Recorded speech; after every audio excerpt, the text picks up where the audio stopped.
Hello प्यारे बच्चों, कैसे हो आप सब। उम्मीद करती हूँ कि आप सभी ने मॉर्फोलॉजी के लेक्चर्स को अच्छे से देख लिया होगा। एनसीईआरटी की एक एक लाइन को अच्छे से अपने दिमाग में बिठा लिया होगा और उसके प्रीवियस ईयर क्वेश्चंस को सॉल्व करके उसके मिस्टेक्स को रट लिया होगा। ओके, चलिए अब हम स्टार्ट करते हैं नया chapter, that is structural organisation in animals. कोई भी चैप्टर शुरू करने से पहले, जैसा कि नित्या मैम आपकी करती हैं, आपको बताती है कि किस चैप्टर का कितना वेटेज है, एनसीईआरटी के किस किस लाइन से कौन कौन से क्वेश्चंस आ चुके हैं या फिर कौन कौन से लाइन से क्वेश्चंस बन सकते हैं। जैसा कि इसका पैटर्न मैं आपको बता दूं बच्चों, 2009 में स्ट्रक्चरल ऑर्गेनाइजेशन से 6 क्वेश्चन पूछे गए थे। उसके बाद 2009 टू 2017 एक दो क्वेश्चन, इसका ही पैटर्न था। आफ्टर 2018 फिर से इसकी जो वेटेज है बच्चों, फिर से वो इंक्रीज हो रही है। एक बार हम देख सकते हैं, लाइक 2018 में 1 क्वेश्चन, 2019 में 2 और 2020 लास्ट ईयर इसमें से 3 क्वेश्चन आए हुए थे सिर्फ सिंगल चैप्टर से। तो हम उम्मीद करते हैं, हम मान के चलते हैं बेटा कि 2021 में मिनिमम 2 क्वेश्चन तो यहाँ से आने ही आने हैं। हो सकता है 3 भी आ जाए, बट मिनिमम हम मान के चलते हैं मेरे प्यारे बच्चों कि 2 क्वेश्चन तो यहाँ से आने ही आने वाला है। स्ट्रक्चरल ऑर्गेनाइजेशन इन एनिमल्स, ये हमारे एनसीईआरटी में बेटा animal tissue, cockroach, earthworm and frog, total 4 topics में डिवाइडेड है, जिसमें से कि अर्थवर्म और फ्रॉग आपके सिलेबस में नहीं है। एनटीए ने ऑलरेडी अर्थवर्म और फ्रॉग को हटा दिया है। हमारे पास बच क्या गया, एनिमल टिश्यू और कॉकरोच। एनिमल टिश्यू में बच्चों हमें 4 टाइप के एनिमल टिश्यूज़ को पढ़ना होगा डिटेलिंग में। अब इस एनिमल टिश्यू से टोटल 45 क्वेश्चन आए हैं। इस सिर्फ 4 टॉपिक से 45 क्वेश्चंस आए हैं पिछले 33 साल में। ये जो ब्रेकआउट है ये पिछले प्रीवियस ईयर क्वेश्चन 33 ईयर के क्वेश्चन के बेसिस पे इस ब्रेकआउट को मैंने किया है। तो एनिमल टिश्यू सिर्फ एक टॉपिक से आपका 45 क्वेश्चन, जिसमें 4 छोटे छोटे सब टॉपिक्स हैं। एंड कॉकरोच से टोटल 14 क्वेश्चन आए हुए हैं। तो इस वीडियो में तो स्ट्रक्चरल ऑर्गेनाइजेशन में हम एनिमल टिश्यू और कॉकरोच को देखेंगे। तो चलिए स्टार्ट करते हैं। Animal tissue, okay. So tissue क्या है बच्चों, group of similar cells along with intercellular substances performing a specific function। बहुत इंपॉर्टेंट लाइन है, अंडरलाइन करिए एनसीईआरटी में। स्पेसिफिक फंक्शन, टिश्यू उसी को बोलेंगे। टिश्यू किसको बोलेंगे, group of cell having intercellular matrix performing specific function. Okay, जो सेल स्पेसिफिक फंक्शन परफॉर्म करेंगे उन्हीं को टुगेदरली हम लोग क्या बोलते हैं बच्चों, टिश्यू बोलते हैं। तो ध्यान रखने वाली बात क्या है कि सिमिलर सेल का ग्रुप होना चाहिए। किसका, सिमिलर सेल का ग्रुप होना चाहिए, पहली बात। दूसरी बात क्या होना चाहिए कि वो स्पेसिफिक फंक्शन प्रोवाइड करना चाहिए। क्या करना चाहिए, स्पेसिफिक फंक्शन करना चाहिए। अब हम आते हैं टाइप्स ऑफ टिश्यू। तो हमारे एनसीईआरटी में, हमारे सिलेबस में हमको टोटल 4 तरीके के टिश्यू पढ़ने हैं। कौन कौन से, ECMN। ई फॉर आपका है बच्चों इपिथेलियल टिश्यू, सी फॉर है आपका कनेक्टिव टिश्यू, एम फॉर है आपका मस्कुलर टिश्यू, एंड फॉर है आपका न्यूरल टिश्यू। ओके, तो एक एक करके हम पढ़ते हैं। सबसे पहले है हमारा इपिथेलियल टिश्यू। सबसे पहला टिश्यू हमारा क्या बच्चों, इपिथेलियल टिश्यू। इपिथेलियल को हम लोग क्या बोलते हैं, इपिथेलियम भी बोलते हैं। ओके, इपिथेलियल से चलिए हम बातें करते हैं। इपिथेलियल के 3 खास बात, इपिथेलियल के कितने खास बात, 3 खास बात। कौन कौन से ये जानते हैं हम। इपिथेलियल टिश्यू है फ्री सरफेस, पहला बात, इपिथेलियल टिश्यू है फ्री सरफेस। दूसरी बात, इट प्रोवाइड कवरिंग और लिनिंग टू बॉडी कैविटीज और ऑर्गन्स। इपिथेलियल टिश्यू क्या करता है, कवरिंग और लिनिंग फॉर्म करता है। कवरिंग और लिनिंग फॉर्म करता है। किसका लिनिंग फॉर्म करता है, बॉडी कैविटीज का या फिर ऑर्गन्स का।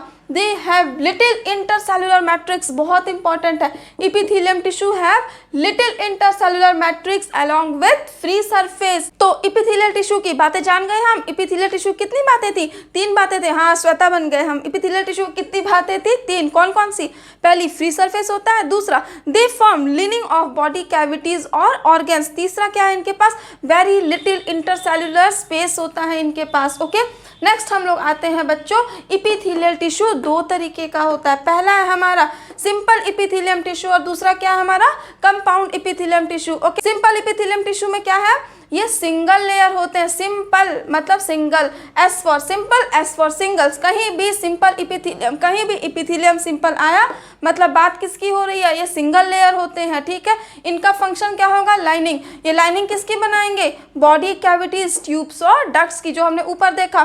तो सिंपल इपिथीलियम का फंक्शन क्या होता है मेरे प्यारे बच्चों, leaning of body cavities, tubes and ducts. तो सिंपल इपिथीलियम की भी 3 बातें, कौन कौन सी, पहले हमने देखा सिंपल मतलब सिंगल, दूसरा हमने क्या देखा, फंक्शन, क्या फंक्शन है, लिनिंग बनाता है, कवरिंग बनाता है। किसकी कवरिंग बनाता है, 3 चीज़ों की, body cavities, tubes and ducts की, ओके। अब ये सिंपल इपिथीलियम भी हमारा फर्दर 5 तरीके का होता है। देखिए कौन कौन सा, एस सी क्यूब जी, मेरे साथ साथ बोलो, सिंपल इपिथीलियम कितने तरीके का, 5 तरीके का, S C cube G. S for squamous epithelium, C for cuboidal epithelium, दूसरा सी कॉलमनर इपिथीलियम, तीसरा सी सीलिएटेड इपिथीलियम। कितने सारे सी 3 सी हैं, cuboidal epithelium, columnar epithelium, ciliated epithelium, यहीं का यहीं मेरे साथ याद करते चलो। जी फॉर ग्लैंडुलर इपिथीलियम। अब ये ग्लैंडुलर इपिथीलियम को भी चैन नहीं है, ये ग्लैंडुलर इपिथीलियम ने भी अपने अंदर 4 बातें दबा के रखी है। कौन कौन सी, ग्लैंडुलर इपिथीलियम भी बच्चों 4 तरीके की है, unicellular, multicellular, exocrine and endocrine. Next हम लोग आते हैं compound epithelium, okay. Compound epithelium, simple epithelium क्या था, सिंगल लेयर था ना, तो कंपाउंड इपिथीलियम क्या होगा, मल्टी लेयर होगा। मतलब क्या, 2 और मोर देन 2 लेयर्स से बना होगा कंपाउंड इपिथीलियम। कंपाउंड मतलब क्या, 2 और मोर लेयर से बना होगा। कंपाउंड का फंक्शन क्या होगा, protection against mechanical and chemical stress. Compound, अब 2 से 3 4 5 6 कई सारे लेयर्स है ना, मल्टी लेयर है, तो क्या फंक्शन होगा, ऑब्वियस सी बात है, प्रोटेक्शन फंक्शन होगा इसका, protection against mechanical and chemical stress. बहुत इंपॉर्टेंट, स्टमक करिए, कंपाउंड इपिथीलियम है limited role in absorption and secretion. Compound epithelium का लिमिटेड रोल होता है किसमें, एब्जॉर्प्शन एंड सिक्रीशन में। तो जब कंपाउंड इपिथीलियम लिमिटेड होता है एब्जॉर्प्शन और सिक्रीशन में, तो कौन किसका मैक्सिमम रोल होगा, ऑब्वियस सी बात है हमारा सिंपल इपिथीलियम। किस दिन रात के लिए है, एब्जॉर्प्शन और सिक्रीशन कराने के लिए। सिंपल इपिथीलियम किस दिन रात के लिए है, एब्जॉर्प्शन और सिक्रीशन कराने के लिए। कंपाउंड किस लिए है भाई, हमारा प्रोटेक्शन कराने के लिए। चलिए हम देखते हैं आगे इसके एग्जांपल्स। कंपाउंड इपिथीलियम के एग्जांपल्स हैं बच्चों, dry surface of skin. Compound epithelium कहाँ होता है, प्रोटेक्शन है ना, तो स्किन में होगा, कहाँ होगा, dry surface of skin. Moist surface of buccal cavity, हमारा जो ये जो हमारा बकल कैविटी है ना, बकल कैविटी की जो इनर लिनिंग है दैट इज मॉइस्ट पार्ट, वहाँ moist surface of buccal cavity होगा, ड्राई सरफेस ऑफ स्किन होगा, pharynx, salivary duct and pancreatic duct. Okay, चलो फटाफट से मेरे साथ दोहरा, मेरे साथ याद करो। कंपाउंड इपिथीलियम के कितने एग्जाम्पल, 5 एग्जाम्पल। कौन कौन से, सबसे पहले ड्राई पर आते हैं, ड्राई स्किन था, ड्राई के बाद मॉइस्ट पर आते हैं, मॉइस्ट क्या था हमारा, मॉइस्ट बकल कैविटी था। उसके बाद हम डक्ट पर आते हैं, कौन कौन से डक्ट, पैनक्रियाटिक डक्ट था, चौथा कौन सा, सलाइवरी डक्ट था, P for pancreatic duct and P for pharynx. तो हो गए हमारे, याद हुआ। इपिथीलियम सेल में फर्दर 3 तरीके के स्पेशलाइज्ड जंक्शन होते हैं। जितने भी इपिथीलियम सेल है ना, फर्दर इनके पास 3 तरीके स्पेशलाइज्ड जंक्शंस होते हैं। कौन कौन से, tight junction, adherens junction and gap junction. कौन कौन से, tag, tight, adherens and gap junction. इन ये सारे माइंड मैप आप दिमाग में बैठा लीजिए। ये एक माइंड मैप है इपिथेलियल टिश्यू का। अब हम एक एक चीज को डीपली विथ एग्जाम्पल्स डिस्कस करते हैं। तो चलिए शुरू करते हैं। सिंपल इपिथेलियम, सिंपल बोले तो सिंगल, क्या बताया था मैंने, सिंपल इपिथेलियम बोले तो सिंगल लेयर्ड होगा। ओके, इसका मैंने 5 टाइप्स बताए थे। S cube G, S for था हमारा squamous epithelium, C for ciliated, C for columnar, C for cuboidal and G for glandular epithelium. तो हम एक एक करके सारे इपिथेलियम्स को देखते हैं। सबसे पहला हमारा स्क्वैमस इपिथेलियम किसके पार्ट है, सिंपल के। बताया सिंपल वाले सारे क्या होंगे, सिंगल होंगे। सिंपल बोले तो सिंगल, तो ये सारे क्या है भाई, एक लाइन से सब के सब सिंगल हैं, सब के सब क्या है, सिंगल है। तो स्क्वैमस इपिथेलियम क्या है, सिंगल है। सिंगल होने के गम से क्या हो गया है, ये थिन हो गया है, पतला हो गया बेचारा, फ्लैट हो गया है, चपटा हो गया और साथ ही साथ में इरेगुलर भी हो गया है। ओके, स्क्वैमस इपिथेलियम तो क्या है, सिंगल है। सिंगल होने के वजह से स्क्वैमस कैसा हो गया, थिन हो गया है, फ्लैट हो गया है और इरेगुलर हो गया है। अब देखते हैं ये पाया कहाँ जाता है। इसका एग्जाम्पल है बाबू walls of blood vessel and air sacs of lungs. ये आपका 2010 और 2011 में एनसीईआरटी की इस लाइन से क्वेश्चन आया हुआ है, 2010 और 2011 में, ठीक है। तो स्क्वैमस इपिथेलियम के एग्जांपल्स क्या आपके, walls of blood vessels and air sacs of lungs. अब इसका फंक्शन क्या क्या है, ये थिन है, फ्लैट है, पतला है, चपटा है, तो क्या करेगा, ऑब्वियस सी बात है, जब कोई भी चीज़ पतली है तो उसमें गैसियस एक्सचेंज अच्छे से हो पाएगा, और लंग्स में है ना, एयर सैक्स में है, एल्वेलाई में है हमारा, मतलब क्या करेगा, इसका फंक्शन डिफ्यूजन होगा। तो स्क्वैमस इपिथेलियम का फंक्शन डिफ्यूजन। एग्जाम्पल क्या है बच्चों, walls of blood vessels and air sac of lungs. Cuboidal epithelium, ये भाई साहब भी कैसे हैं, सिंगल हैं, और सिंगल के साथ साथ क्या है, क्यूबॉइडल से क्यूब, इनकी शक्ल कैसी है बच्चों, क्यूब जैसी है। इसका एग्जांपल हम देखते हैं, तो क्यूबॉइडल इपिथेलियम्स कहाँ होगा, ducts of glands and tubular part of nephron. कहाँ होगा, ducts of gland and tubular part of nephron. अब नेफ्रॉन के ट्यूबुलर पार्ट्स क्या होते हैं, पीसीटी, डीसीटी, यही होते हैं। तो इनकी खास बात बहुत इंपॉर्टेंट, नीट 2020, हाँ जी, पिछली साल एनसीईआरटी की इस लाइन से क्वेश्चन पूछा था कि पीसीटी प्रॉक्सिमल कॉन्वोल्यूटेड ट्यूब्यूल में कौन सा इपिथेलियम होता है, तो क्यूबॉइडल इपिथेलियम होता है। पीसीटी किसका एग्जांपल है बच्चों, क्यूबॉइडल इपिथेलियम का एग्जांपल। और पीसीटी में क्या होता है, माइक्रोविलाई होता है, बहुत इंपॉर्टेंट क्वेश्चन पूछ सकता है। ब्रश बॉर्डर इपिथेलियम, माइक्रोविलाई कहाँ होता है, PCT proximal convoluted tubule of nephron. Okay, next हम आते हैं कॉल्यूमिनर इपिथेलियम। कॉल्यूमिनर भी क्या होंगे, सिंगल होंगे, और सिंगल के साथ साथ कॉल्यूमिनर कैसे होते हैं, टॉल होता है, और कैसा होता है, स्लेंडर होता है। कॉल्यूमिनर इपिथेलियम कैसा होगा बच्चों, सिंगल, टॉल एंड सिलेंड्रिकल। अब देखते हैं इसके बहुत इंपॉर्टेंट, मार्क कर लो, हो सकता है इस साल ये क्वेश्चन पूछ ले। कॉल्यूमिनर इपिथेलियम में न्यूक्लियस प्रेजेंट होता है, कहाँ, बेस पर प्रेजेंट होता है बच्चों। कॉल्यूमिनर इपिथेलियम की खास बात क्या है, न्यूक्लियस प्रेजेंट होता है, कहाँ, बेस पे प्रेजेंट होता है, और इनके फ्री सरफेस में माइक्रोविलाई हो सकते हैं। एनसीईआरटी की लाइन है, in columnar epithelium free surface may have microvilli. Underline करो उस लाइन को, बहुत important, may have, must have नहीं बोला है, 100 जरूरी नहीं है कि हार्ड एंड फास्ट होगा ही होगा, मे हैव, हो सकता है। ये क्वेश्चन पूछ सकता है, which of the following is correct, not correct, incorrect, question पूछते हैं ना ऐसे, वहां ऐसा क्वेश्चन पूछ सकता है। तो याद रखो, free surface may have microvilli, क्या हो सकता है, माइक्रोविलाई प्रेजेंट हो सकता है। इसका एग्जांपल देखते हैं। इसका एग्जांपल क्या है बच्चों, stomach and intestine, basically alimentary canal, हमारा स्टमक और इंटेस्टाइन में कॉल्यूमिनर इपिथेलियम होता है। इसकी शक्ल कैसी होती है, टॉल एंड स्लेंडर होता है। न्यूक्लियस कहाँ प्रेजेंट होता है, बेस पे प्रेजेंट होता है। इसका फंक्शन क्या होगा बच्चों, सिक्रीशन एंड एब्जॉर्प्शन। ऑब्वियस सी बात है, आपको पता है स्टमक और इंटेस्टाइन क्या करता है, एक तो सिक्रीशन करेगा फिकल मैटर वगैरह का, और साथ में एब्जॉर्प्शन करेगा, किसका एब्जॉर्प्शन, जो भी हम खाते हैं, कार्बोहाइड्रेट, प्रोटीन, फैट, न्यूट्रिएंट्स, सब विटामिन्स, मिनरल, सबका एब्जॉर्प्शन कराता है। ठीक उसी तरीके से हमारा डक्ट्स ऑफ ग्लैंड और ट्यूबुलर पार्ट ऑफ नेफ्रॉन, तो नेफ्रॉन किडनी में क्या होता है बच्चों, सिक्रीशन होता है, और साथ में एब्जॉर्प्शन होगा। एब्जॉर्प्शन किसका होगा, मिनरल्स का, विटामिन्स का, वाटर का रीएब्जॉर्प्शन होता है ना, ये हम पढ़ेंगे ह्यूमन फिजियोलॉजी में बहुत अच्छे तरीके से। ओके, अब आपका लास्ट सीलिएटेड इपिथेलियम और ग्लैंडुलर इपिथेलियम, बहुत इंपॉर्टेंट है।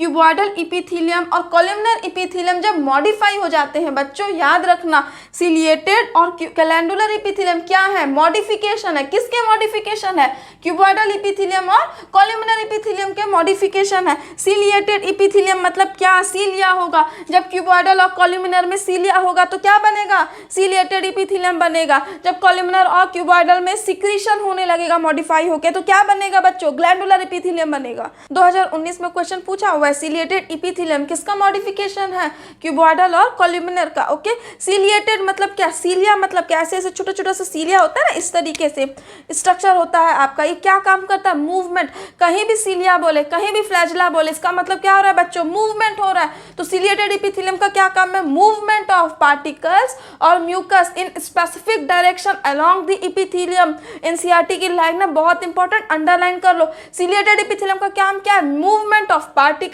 या फिर म्यूकस, कहां पर, along the epithelium. Okay, in a specific direction बोलना बहुत जरूरी है। ओके, कैसा मूवमेंट होता है, स्पेसिफिक डायरेक्शन में मूवमेंट होता है। इसका एग्जांपल है अब आप खुद सोचो, हमारे बॉडी में मूवमेंट कहाँ कहाँ होता है। एक हमारा मूवमेंट होता है फैलोपियन ट्यूब में, क्यों? फैलोपियन ट्यूब में ओवम होता है, तो ओवम का मूवमेंट होता है, तो वहाँ पर हमारा सीलिएटेड एपिथेलियम होगा ताकि ओवम का मूवमेंट हो सके। दूसरा, ब्रोंक्यूल्स, हमारा जो लंग्स है, हमारा जो ब्रोंक्यूल्स है, ब्रोंकियल्स है, म्यूकस को बाहर लेकर के आना होता है, तो उस वजह से वहाँ पर मूवमेंट की रिक्वायरमेंट है, इसीलिए वहाँ पर भी हमारा सीलिएटेड एपिथेलियम हो गया। आई बात समझ में? तो सीलिएटेड एपिथेलियम कहाँ होगा? वहाँ होगा जहाँ पे मूवमेंट होगा। एनसीईआरटी से बाहर बच्चों आपको कुछ भी नहीं करना, लिख के ले लो, गारंटी है। सिर्फ एनसीईआरटी प्लस आपको प्रीवियस ईयर क्वेश्चन करना है, 360 आउट ऑफ 360 आप स्कोर कर सकते हो। बस आप एनसीईआरटी पे फोकस्ड रहो, 3 से 4 बार, 5 बार, 20 बार, एग्जाम तक जितनी बार हो सके उसको रिपीटेडली करते रहो। एनसीईआरटी से बाहर आपको कुछ नहीं करना है, जितना एनसीईआरटी में लिखा है वही पत्थर की लकीर है, उसी में से एग्जाम में नीट 2021 में वहीं से आने वाला है। 2019 ये क्वेश्चन पूछा हुआ है, ciliated epithelium examples bronchioles and fallopian tube. Next हम आते हैं बच्चों ग्लैंडुलर एपिथेलियम। जब क्यूबॉइडल और कॉलमनार एपिथेलियम मॉडिफाई करके सिक्रीशन करने लगता है, क्या करने लगता है? सिक्रीशन करने लगता है, तो ग्लैंडुलर एपिथेलियम बनता है। तो बता पाओगे ग्लैंडुलर एपिथेलियम किसका मॉडिफिकेशन है? Cuboidal epithelium and columnar epithelium का है। ठीक है, अब ये ग्लैंडुलर एपिथेलियम बच्चों 4 तरीके के हैं, unicellular, multicellular, exocrine and endocrine. ये एक्सोक्राइन और एंडोक्राइन सिक्रीशन के बेसिस पर है। ठीक है, किस तरीके का सिक्रीशन होता है? यूनिसेल्युलर, नाम से ही लग रहा है, यूनिसेल्युलर बोले तो सिंगल सेल होगा, मल्टीसेल्युलर बोले तो क्लस्टर ऑफ सेल्स होंगे। ओके, यूनिसेल्युलर मतलब सिंगल आइसोलेटेड सेल, मल्टीसेल्युलर बोले तो क्लस्टर ऑफ सेल्स होंगे। यूनिसेल्युलर का एग्जांपल है बच्चों goblet cell. Important, goblet cell कहाँ होता है? सोचो सोचो, एलिमेंट्री करना, स्टमक में था हमारा गॉबलेट सेल। ओके, तो यूनिसेल्युलर का एग्जांपल क्या है? Goblet cell. मल्टीसेल्युलर का एग्जांपल क्या है बच्चों? Salivary gland. ओके, कितने पेयर ऑफ सिलेवरी ग्लैंड होते हैं? 3 हो, बताया जाएगा आपको ह्यूमन फिजियोलॉजी में अच्छे से। ना हम आते हैं एक्सोक्राइन और एंडोक्राइन। एक्सोक्राइन बोले तो डक्टफुल ग्लैंड, एक्सो मतलब डक्टफुल, एंडो मतलब ductless gland. Okay, exocrine ductful gland मतलब क्या बच्चों? जिस ग्लैंड में डक्ट्स होंगे, ट्यूब्स होंगे, अपने सिक्रीशन को एक जगह से दूसरी जगह ले जाने के लिए, उनको हम लोग बोलते हैं बच्चों डक्टफुल ग्लैंड। तो एक्सोक्राइन ग्लैंड कैसा होता है? डक्टफुल ग्लैंड होता है, मतलब इसके जो भी सिक्रीशन है ना वो ट्यूब्स के थ्रू, डक्ट्स के थ्रू जाएंगे। अभी क्या क्या सिक्रीट करता है खुद दिमाग लगाओ और सोचो कौन कौन सी ऐसी चीजें जो डक्ट्स के थ्रू जाएंगी। एक हमारा सलाइवा है जो कि सलाइवरी डक्ट से जाता है, हमारे एंजाइम्स हो गए, पेनक्रियाटिक डक्ट्स वगैरह जितने भी हमारे एंजाइम्स हो गए, हमारा ईयर वैक्स हो गया, म्यूकस हो गया, ये सब किसके थ्रू जाता है? डक्ट्स के थ्रू जाता है। तो ऐसी कौन सी चीजें जो डक्ट्स के थ्रू नहीं जाती है बच्चों? हार्मोन्स। तो एंडोक्राइन का एग्जाम्पल क्या हो जाएगा? हार्मोन्स जो कि डायरेक्टली ब्लड में रिलीज होता है, और एंडोक्राइन में डक्ट्स एब्सेंट होंगे और एक्सोक्राइन में डक्ट्स प्रेजेंट होंगे। सो सिंपल एपिथेलियम बच्चों आपका फिनिश्ड हो गया। फिनिश्ड हो गया मैम, ट्रिक्स कहाँ गए? रुको जरा सब्र करो, मैम बताती है ना ट्रिक्स। स्क्वैमस की बीवी बोरे में लंग भरती है, बड़ी खतरनाक बीवी है भैया स्क्वैमस भैया की। स्क्वैमस की बीवी बोरे में लंग भरती है, तो स्क्वैमस फॉर हो गया आपका स्क्वैमस एपिथेलियम। बीवी फॉर क्या हो गया बच्चों? Blood vessels. ओके, बोरे को इंग्लिश में क्या बोलते हैं? सैक बोलते हैं, तो sac, air sac of lungs. Okay, so squamous का एग्जाम्पल क्या हो गया? स्क्वैमस की बीवी बोरे में लंग्स भरती है, तो स्क्वैमस फॉर स्क्वैमस एपिथेलियम, बीवी फॉर ब्लड वेसल्स, बोरे यानी कि सैक यानी एयर सैक्स, क्या भरती है? लंग्स भरती है, यानी एयर सैक ऑफ लंग्स। भूलेगा क्या? कभी नहीं भूलेगा। नेक्स्ट हम आके ये क्या है? क्यूबॉइडल क्या है? कुब्बू चाचा। क्यूबॉइडल क्या है? कुब्बू चाचा। कुब्बू पीसीटी का टू डू लिस्ट बनाओ, कुब्बू पीसीटी का टू डू लिस्ट बनाओ। ओके, पीसीटी उनका बच्चा है कुब्बू का, कुब्बू चाचा का बच्चा है पीसीटी, तो कुब्बू को कहा जा रहा है कुब्बू पीसीटी का टू डू लिस्ट बना, तो कुब्बू फॉर हो गया आपका क्यूबॉइडल। पीसीटी मतलब क्या? प्रॉक्सिमल कॉन्वोल्यूटेड ट्यूब्यूल, तो क्यूबॉइडल का एग्जांपल पहला PCT and to do list बनाओ। टू फॉर हो गया आपका ट्यूबुलर पार्ट ऑफ नेफ्रॉन और डू फॉर हो गया डक्ट्स ऑफ ग्लैंड्स। ओके, इसको कैसे याद करना बच्चों? ऐसे याद करना, मेरे स्टमक और इंटेस्टाइन में लंबे लंबे कॉलम है। मेरे स्टमक और इंटेस्टाइन में क्या है? लंबे लंबे कॉलम है, तो कॉलम फॉर हो गया बच्चों कॉलमनार एपिथेलियम, और लंबे लंबे मतलब टॉल एंड सिलेंड्रिकल होगा, स्लेंडर होगा, और क्या है? कहाँ पर है? स्टमक और इंटेस्टाइन में, तो कॉलमनार एपिथेलियम का एग्जांपल क्या हो गया बच्चों? Stomach and intestine. So next topic is specialised junction. बच्चों एपिथेलियम टिश्यू की खास बात क्या है? पहले ही मैंने बताया था, they have little intercellular space. बहुत इंपॉर्टेंट बात है, अंडरलाइन कर लीजिए, मार्क कर लीजिए। What is specialised junction? ये स्पेशलाइज्ड जंक्शन क्या होते हैं? Structural and functional links between the cell. ये क्या है? कुछ स्पेशलाइज्ड जंक्शन है। कहाँ पर प्रेजेंट होता है? एपिथेलियम टिश्यू में प्रेजेंट होता है। क्यों? These are structural and functional links. ये क्या है? स्ट्रक्चरल और फंक्शनल लिंक्स प्रोवाइड करता है किसके बीच में? सेल्स के बीच में। हम देखते हैं there are total 3 types of specialised junction. Okay, 3 तरीके के टोटल जंक्शन पाए जाते हैं। पहला है हमारा टाइट जंक्शन, दूसरा है बच्चों एडहरिंग जंक्शन, तीसरा है गैप जंक्शन। नाम से ही लग रहा है टाइट जंक्शन। टाइट जंक्शन मतलब क्या? ऐसे टाइटली होल्ड करके रखेगा। जब कोई भी चीज़ टाइटली होल्ड करके रखेंगे तो क्या होगा? लीकेज होगा क्या? अगर मैंने इसको ऐसे पकड़ के रखा तो क्या ये लीक करेगा? क्या ये नीचे गिरेगा? नहीं होगा, सिंपल। तो टाइट जंक्शन क्या होता है? They help to stop substance from leaking across a tissue. तो टाइट का मतलब क्या है? ये लीकेज को प्रिवेंट करता है, किसी इतना तेजी से होल्ड करके रखता है कि लीकिंग अक्रॉस अ टिश्यू को प्रिवेंट करता है। नेक्स्ट है हमारा एडहरिंग जंक्शन। एडहरिंग जंक्शन क्या है? एडहरिंग का मतलब समझो बच्चा सीमेंटिंग। एडहरिंग का मतलब क्या है? सीमेंटिंग। ये क्या करता है? नेबरिंग सेल को, सपोज फॉर एग्जांपल एक ये सेल है, एक ये सेल है, तो एडहरिंग जंक्शन क्या करता है? नेबरिंग सेल को सीमेंटिंग करता है। मतलब जैसे कि हम लोग ईंटों के बीच में सीमेंट लगा के जोड़ते हैं ना, वही काम है बेसिकली। एकदम सही समझे हैं। एडहरिंग जंक्शन का काम क्या है? 2 सेलों के बीच में सीमेंट की तरह ऐसे चिपका देता है, यानी कि दोनों सेल एक साथ स्टिक टुगेदर होकर के रहते हैं। किसके वजह से? एडहरिंग जंक्शन की वजह से। अगर ये सीमेंटिंग ना करे तो क्या होगा? नेबरिंग सेल एक इधर घूमेगा तो एक उधर घूमेगा। तो सेल्स को एक जगह एक साथ पकड़ के रखने का काम किसका है बच्चों? एडहरिंग जंक्शन का है। एडहरिंग से याद रखो सीमेंटिंग, टाइट से याद रखो प्रिवेंट लीकेज। नेक्स्ट बच्चों हम आते हैं गैप जंक्शन। नाम से ही लग रहा है कि गैप जंक्शन है। गैप मतलब क्या? 2 सेल के बीच में ये गैप प्रोवाइड करेगा, गैप को फैसिलिटेट करेगा। गैप होने से क्या होगा? आदान प्रदान, इधर की चीजें उधर, उधर की चीजें इधर, जो भी चीजों का उनको ट्रांसपोर्टेशन करना है वो इजीली हो पाएगा। देखते हैं facilitate the cells to communicate with each other. Gap का मतलब क्या है? ये फैसिलिटेट करता है किस चीज को? कम्युनिकेशन को। by connecting cytoplasm of adjoining cell for rapid transfer of ions, small molecules and big molecules. Okay? तो गैप जंक्शन क्या करता है बच्चों? दोनों सेल के बीच में जो साइटोप्लाज्म है ना, उनको कनेक्ट कर देता है। उस कनेक्शन की वजह से क्या होता है? एक पैसेज मिल जाता है, एक ट्रांसपोर्टेशन होने लगता है। किसका? जो भी चीज़ें हो, आयंस हो, बिग मॉलिक्यूल्स हो, स्मॉल मॉलिक्यूल्स है। तो आई बात समझ में? फटाक से, टाइट जंक्शन का काम क्या है? लीकेज को प्रिवेंट करना, होल्ड करके टाइटली रखता है। एडहरिंग जंक्शन का काम क्या है बच्चों? सीमेंटिंग। 2 सेल के बीच में सीमेंट कर देता है, इनको टुगेदर होल्ड करके रखता है। गैप जंक्शन का काम क्या है?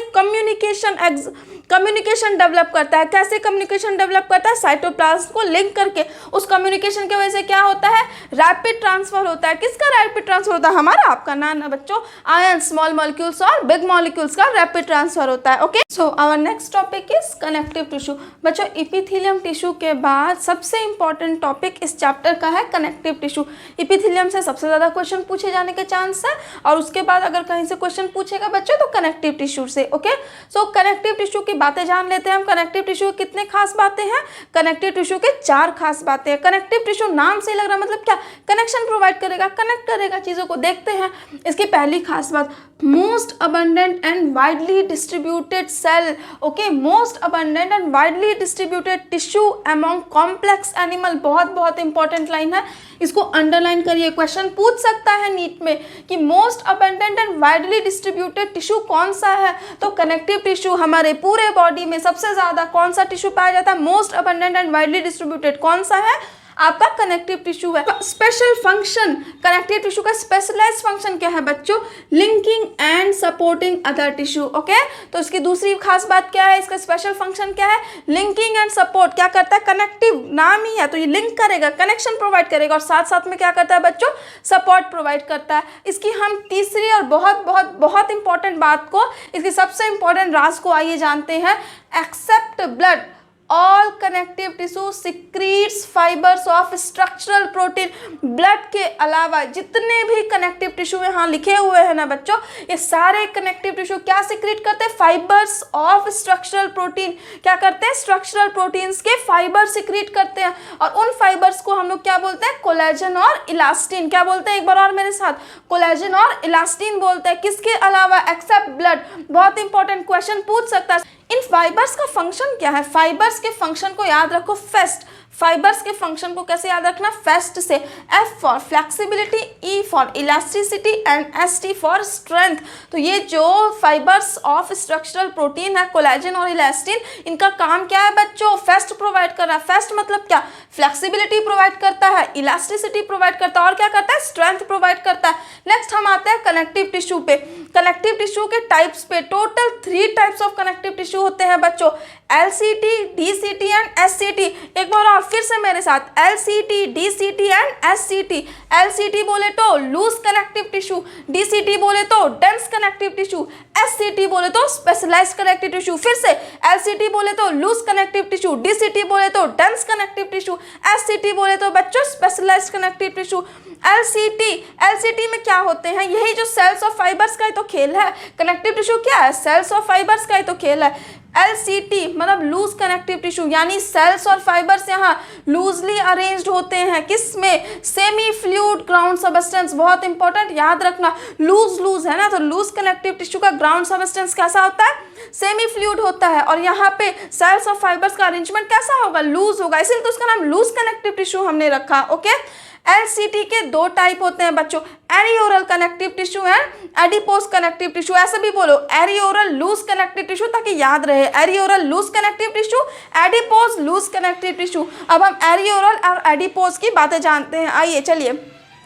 एरियोरल टिश्यू भी बीनीथ द स्किन होता है, एडिपोज टिश्यू भी बीनीथ द स्किन होता है। जहां अंतर वही आंसर। आइए देखते हैं कहां अंतर होता है इनके बीच में। Areolar tissue support framework for epithelium. Areolar tissue का काम क्या है बच्चों, ये सपोर्ट फ्रेमवर्क की तरह काम करता है, किसके लिए, इपिथीलियम। भाईचारा देख रहे हो, है कनेक्टिव टिश्यू लेकिन सपोर्ट किसको करता है, इपिथीलियम टिश्यू को। आई बात समझ में, तो एरियोरल का काम क्या है, स्किन के बीनीथ है, बट ये इपिथेलियम टिश्यू को सपोर्ट प्रोवाइड करता है। सो नेक्स्ट हम आते हैं एडिपोज टिश्यू पे। एडिपोज टिश्यू भी कहाँ होता है, बीनीथ द स्किन होता है। Excess of nutrients not utilised immediately are stored as fat. Adipose tissue का काम क्या है बच्चों, जब हम ठूस के बहुत सारा जब हम खा लेते हैं ना, तो क्या होता है कि जो भी न्यूट्रिएंट्स हमारे बॉडी में एक्सेस में होते हैं, जो कि इमीडिएटली यूटिलाइज नहीं हो पाते हैं, हमारा बॉडी जिन एक्सेस न्यूट्रिएंट्स को इमीडिएटली यूटिलाइज नहीं कर पाता, एडिपोज टिश्यू उन्हीं न्यूट्रिएंट्स को क्या करता है, फैट की तरह स्टोर कर लेता है। तो कहीं भी बॉडी में फैट है, समझ जाना बच्चों, आपने बहुत ढेर सारा खाया है जो कि हमारे बॉडी इमीडिएटली यूटिलाइज नहीं कर पाया, तो उसको किसने स्टोर कर लिया, एडिपोज टिश्यू ने। कैसे, एज अ फैट स्टोर कर लिया। आई बात समझ में। चलिए, एरियोरल टिश्यू के 3 दोस्त होते हैं, बहुत बहुत बहुत इंपॉर्टेंट है, अंडरलाइन कर लिए, क्वेश्चन पूछ सकता है नीट 2021 में। एरियोरल टिश्यू के 3 इंपॉर्टेंट दोस्त है, fibroblast, macrophage and mast cell. कौन कौन है भाई, FMM, fibroblast, macrophage and mast cell. इस मास्ट सेल, ये क्वेश्चन पूछा हुआ है कई बार और हो सकता है इस साल भी वो रिपीट कर दे। ओके, मास्ट सेल का एग्जाम, मास्ट सेल का काम क्या है बच्चों, हिस्टामिन और हिपैरिन को सिक्रीट करता है। मास्ट सेल का फंक्शन क्या है, हिस्टामिन और हिपैरिन को सिक्रीट करता है। DCT बोले तो डेंस कनेक्टिव टिश्यू, तो LCT में लूज था तो लूजली अरेंज्ड, DCT डेंस है, तो यहाँ क्या हो जाएगा, फाइबर्स और फाइब्रोब्लास्ट कैसे होंगे, डेंसली अरेंज्ड होंगे, कॉम्पैक्टली पैक्ड होंगे। डेंस बोले तो कॉम्पैक्टली पैक्ड हो जाएंगे फाइबर्स और फाइब्रोब्लास्ट। ये DCT हमारा 2 तरीके का होता है, DRCT, DICT। कैसा होता है, DRCT, DICT, गाना हाँ DRCT, DR मतलब regular, dense regular connective tissue, DICT मतलब डेंस इररेगुलर कनेक्टिव टिश्यू। अब नाम से ही लग रहा है भाई, DRCT regular connective tissue. Regular मतलब क्या होगा, ये जो कोलेजन फाइबर्स है ना, वो रोज में 2 फाइबर्स का पैरेलल रोज होता है, उसके बीच में रेगुलरली अरेंज्ड होता है। रेगुलर बोले तो कोलेजन फाइबर रेगुलरली अरेंज्ड होगा रोज में, कैसे, 2 पैरेलल फाइबर्स के बीच में अरेंज होते हैं। DICT, I फॉर इररेगुलर, मतलब इसका ओरिएंटेशन कैसा होगा, डिफरेंट होगा, कहीं भी ऐसे ऐसे अरेंज्ड होंगे। आई बात समझ में। DRCT जो है हमारा डेंस रेगुलर कनेक्टिव टिश्यू, इसके एग्जांपल है टेंडन एंड लिगामेंट। इसका क्या एग्जांपल है बच्चों, टेंडन एंड लिगामेंट। टेंडन को हम लोग बोलते हैं white fibrous connective tissue. Tendon क्या होता है, व्हाइट फाइब्रस कनेक्टिव टिश्यू होता है। लिगामेंट क्या होता है बच्चों, येलो फाइब्रस कनेक्टिव टिश्यू। इसको याद करने का तरीका, लिगामेंट में L और येलो में भी एल, लिगामेंट में भी एल और येलो में भी एल। तो लिगामेंट कैसा है, येलो फाइब्रस कनेक्टिव टिश्यू है। टेंडन कैसा है बच्चों, व्हाइट फाइब्रस कनेक्टिव टिश्यू है। DICT इर्रेगुलर, तो इर्रेगुलर वाला जो है ना वो डिसऑर्डेंटली जो अरेंज्ड है वो हमारे पूरी स्किन में होता है। तो DICT का एग्जाम्पल क्या हो गया बच्चों, स्किन हो गया। अब हम आते हैं SCT पर, स्पेशलाइज्ड कनेक्टिव टिश्यू। हमारे पास 3 स्पेशलाइज्ड कनेक्टिव टिश्यू है पढ़ने को, कार्टिलेज, बोन और ब्लड। ये बोन और ब्लड जो है ये पूरा 17-18 चैप्टर है आपके NCERT में, पूरे डीपली आपको पढ़ना है। ओके, तो स्पेशलाइज्ड कनेक्टिव टिश्यू कौन कौन से होते हैं, cartilage, bone and blood. Cartilage, cartilage कैसा होता है बच्चों, सॉलिड और पिलाएबल होता है। पिलाएबल मतलब क्या, मुड़ने तुड़ने वाला। ये देखो मुड़ जा रहा है ना, इधर इधर जैसे भी मोड़ लो। तो कार्टिलेज कैसे होते हैं, सॉलिड और पिलाएबल होते हैं, मतलब सॉफ्ट, मुड़ सकते हैं कहीं भी किसी भी डायरेक्शन में। ये कैसे सॉल्ट से बना होता है, कॉन्ड्रोइटिन सॉल्ट, बहुत इंपॉर्टेंट है, मार्क कर लो। कार्टिलेज किससे बना होता है बच्चों, कॉन्ड्रोइटिन सॉल्ट से। कॉन्ड्रोइटिन प्रोटीन या फिर कॉन्ड्रोइटिन सॉल्ट बोलो। इसी कॉन्ड्रोइटिन सॉल्ट की वजह से इसका मैट्रिक्स कैसा होता है, सॉलिड एंड पिलाएबल होता है। Replaced by bone in adults, बहुत बहुत important. Most of the cartilage, embryo में मैक्सिमम कार्टिलेज होता है और ये एडल्ट आते आते मैक्सिमम कार्टिलेज किस में कन्वर्ट हो जाता है बच्चों, बोन्स में। बोन्स जो है कार्टिलेज को रिप्लेस कर देते हैं एडल्ट में। इसका एग्जांपल देखते हैं, जो भी इसका एग्जांपल आप खुद बता सकते हो। हाथ घुमाओ बॉडी पे, जो भी ऐसे घूमने वाली चीजें हैं ना, हर जगह क्या होगा, कार्टिलेज होगा। फॉर एग्जाम्पल ये देखिए आपके नोज के टिप पे कार्टिलेज होगा। ये देखिए आपके ईयर पिन ना, यहाँ ईयर जॉइंट्स पे कार्टिलेज होगा। आपका वर्टिब्रल कॉलम, जो वर्टिब्रल कॉलम है जिसकी वजह से हम बेंड कर सकते हैं, अपने कमर को झुका सकते हैं, मुड़ा सकते हैं, वर्टिब्रल कॉलम में होगा। आपके लिम्स में होगा, आपके हैंड्स में होगा। आई बात समझ में। तो कार्टिलेज के एग्जांपल क्या क्या होगा, tip of nose, year, vertebral column, hands and limbs. Okay, next हम आ जाते हैं बोन्स। बोन्स और ब्लड मैंने बताया आपको, आगे चल के आप डीप इसको पढ़ेंगे। तो बोन्स का मैट्रिक्स कैसा होगा बच्चों, हार्ड एंड नॉन पिलाएबल। क्या यहाँ से हड्डी घुमा पाओगे, क्या नहीं घुमा पाओगे ना। तो बोन का मैट्रिक्स कैसा होता है बच्चों, हार्ड और नॉन पिलाएबल होता है। किसकी वजह से, बोन्स में कैल्शियम सॉल्ट। कार्टिलेज में कैसा था, कॉन्ड्रोइटिन सॉल्ट था। ओके, और यहाँ पे कैल्शियम सॉल्ट के साथ और क्या क्या होता है, कोलेजन फाइबर भी होता है। कोलेजन फाइबर कैसा होता है बच्चों, कोलेजन फाइबर फाइब्रस प्रोटीन है, इंपॉर्टेंट है, अंडरलाइन कर लो, याद कर लो। कोलेजन फाइबर कैसा होता है, फाइब्रस प्रोटीन होता है। Okay, bone forming sales, bone forming जो सेल बोन्स बनाते हैं उनको हम लोग बोलते हैं बच्चों ऑस्टियोसाइट्स। उसी तरीके से जो सेल कार्टिलेज बनाते हैं उनको हम लोग बोलते हैं कॉन्ड्रोसाइट्स। कार्टिलेज फॉर्मिंग सेल्स को हम लोग क्या बोलते हैं बच्चों, कॉन्ड्रोसाइट्स बोलते हैं। क्या बोलते हैं, कॉन्ड्रोसाइट्स। बोन फॉर्मिंग सेल्स को क्या बोलते हैं, ऑस्टियोसाइट्स। ओके, अब हम आ जाते हैं, ये जो ऑस्टियोसाइट्स है बहुत इंपॉर्टेंट हो सकता है, इस साल क्वेश्चन पूछ दे। Osteocytes are present in space. Osteocytes कहाँ प्रेजेंट होते हैं बच्चों, स्पेस में प्रेजेंट होते हैं। ओके, उस स्पेस को हम लोग क्या बोलते हैं, लैक्यूना बोलते हैं। क्या बोलते हैं, लैक्यूना बोलते हैं। ओके, बोन का फंक्शन हम देख लेते हैं। बोन का फंक्शन क्या होता है, एनसीईआरटी में बहुत सारे फंक्शन दिए हैं, आप खुद सोच सोच के बताओ बोन का क्या फंक्शन होगा। सबसे पहला सपोर्ट करेगा, फिर क्या करता है बोन, प्रोटेक्शन करता है। जो ऑर्गन्स होते हैं उनका, जैसे रिब केज हो गया, हमारा क्रेनियम हो गया, ये सब क्या करता है, प्रोटेक्शन का काम करता है। हमारे जो ये लिम्स है, 4 लिम्स, हैंड लिम्स, ये जो हमारा हैंड लिम्स है इसका काम क्या होता है, हमारे पूरे बॉडी वेट को वो उठा करके रखता है। ओके, पूरे बॉडी वेट को कौन उठा के रखता है, बोन्स। ये क्या करते हैं, पोस्चर मेंटेन करते हैं। और बोन का क्या फंक्शन हो सकता है, सोच के बता। आरबीसी का प्रोडक्शन होता है, जो बोन मैरो है हमारा, आरबीसी का प्रोडक्शन कराता है। तो ये कुछ फंक्शंस हो गए बोन के। नेक्स्ट हम आते हैं ब्लड पे। Blood is only fluid connective tissue, बहुत इंपॉर्टेंट। कार्टिलेज कैसा था, सॉलिड और पिलाएबल, सॉफ्ट था बट सॉलिड था। लेकिन बोन एकमात्र इकलौता फ्लूइड कनेक्टिव टिश्यू है। ब्लड फ्लूइड ही तो होता है ना। ब्लड के क्या क्या कंपोनेंट होते हैं बच्चों, RBC, WBC, plasma and platelets. और ब्लड का क्या फंक्शन होगा, सर्कुलेटिंग फ्लूइड है, पूरे चीजों को एक जगह से दूसरी जगह ऑक्सीजन कैरी करता है, CO2 निकालता है, बहुत सारे फंक्शन है। पढ़ तो लिया हमने, लेकिन इसको याद कैसे करें, याद करने में तो मौत आती है। चलिए तो मैडम आपको बताती है फटाफट से याद करने का ट्रिक। कैसे याद करना है आपको, अरे आदि लो, अरे आदि लो, अरे मतलब क्या हो गया, एरियोरल टिश्यू, आदि फॉर हो गया बच्चों एडिपोज टिश्यू, लो मतलब लूज कनेक्टिव टिश्यू। तो लूज कनेक्टिव टिश्यू के एग्जांपल्स क्या हो गए बच्चों, areolar tissue and adipose tissue. अरे आदि लो, अरे फॉर एरियोरल, आदि फॉर एडिपोज एंड लो फॉर लूज कनेक्टिव टिश्यू हो गया। ओके, इस कनेक्टिव टिश्यू आपको याद रहेगा, रेगुलर एंड इररेगुलर। अब यहाँ हमारा मैटर फंसता है टेंडन एंड लिगामेंट में। टेंडन क्या करता है बच्चों, बोन टू मसल ज्वाइंट करता है। लिगामेंट क्या करता है, बोन टू बोन ज्वाइंट करता है। ये भी हम भूल जाते हैं एग्जाम में जाके, इसको कैसे याद रखना है, बबली।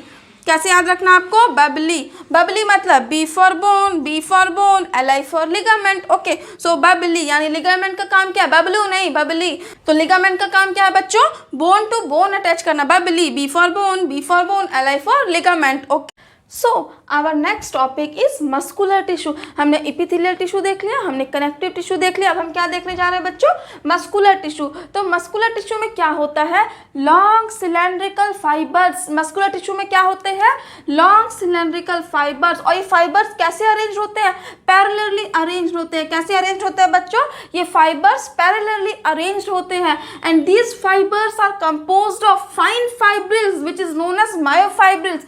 और ये फाइबर्स किससे कंपोज होकर बने होते हैं, किससे बनते हैं, फाइन फाइब्रिल्स से, और इन फाइन फाइब्रिल्स को हम लोग क्या बोलते हैं बच्चा, मायोफाइब्रिल्स बोलते हैं। ये इसको आप डिटेल में देखेंगे किस चैप्टर में, मस्कुलर मूवमेंट वाले चैप्टर में। ओके, मस्कुलर टिश्यू की खास बात क्या है बच्चा, they play active role in movement. ये क्या करता है, एक्टिव रोल प्ले करता है। बहुत बहुत बहुत इंपॉर्टेंट है, मार्क करो, एनसीईआरटी की लाइन है।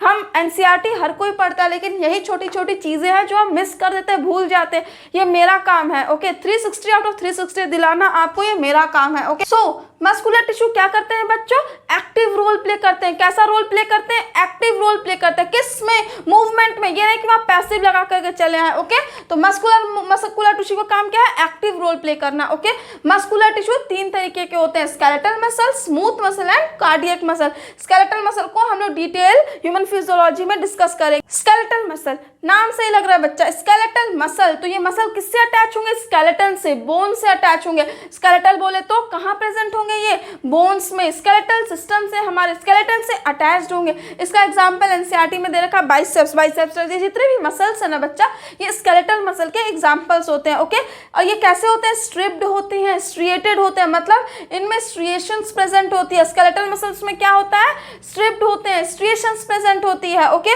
और ये कैसे होते हैं, ब्रांच्ड होते हैं। क्या होते हैं, ये ब्रांच्ड होते हैं। ब्रांच्ड होने के साथ साथ ये क्या होते हैं, वॉलेंट्री भी होते हैं। बहुत इंपॉर्टेंट, स्केलेटल मसल की 3 खास बात याद रखो, स्ट्रिप्ड होंगे, स्ट्रिएटेड होंगे, वॉलेंट्री होंगे, और क्या होंगे बच्चों, ब्रांच्ड होंगे। ओके, वॉलेंट्री मतलब क्या, हम इनको कंट्रोल कर सकते हैं। ये हाथ है, मुझे मन कर रहा है तो मैं घुमाऊंगी, तो क्या मैंने स्केलेटल मसल को कंट्रोल किया, मैं कर सकती हूँ ना। मेरा मन है तो मैंने कॉन्ट्रैक्ट किया, मेरा मन है तो रिलैक्स किया। तो इसी तरीके के फंक्शन को हम लोग क्या बोलते हैं, वॉलेंट्री फंक्शन बोलते हैं। हम इनके फंक्शंस को कंट्रोल कर सकते हैं, स्केलेटल को। अब हम आते हैं smooth muscle. Okay, smooth muscle कैसा होता है बच्चा, फ्यूजिफॉर्म, स्पिंडल शेप्ड होता है। कैसा होता है, इस तरीके से स्पिंडल शेप्ड होता है, दोनों साइड में टैपरिंग एंड होती है। स्मूथ मसल में क्या होता है, दोनों साइड में टैपरिंग एंड होती है। ये फ्यूजिफॉर्म होता है, स्पिंडल शेप्ड होता है, और साथ में नॉन स्ट्रिएटेड होते हैं। ऑब्वियस सी बात है, स्मूथ है ना भाई, स्मूथ है तो क्या इसमें स्ट्रिएशंस होंगी, नहीं होंगी, स्मूथ है ना, तो इसीलिए नॉन स्ट्रिएटेड होता है। और साथ ही साथ में कैसा होगा, अनब्रांच्ड होगा।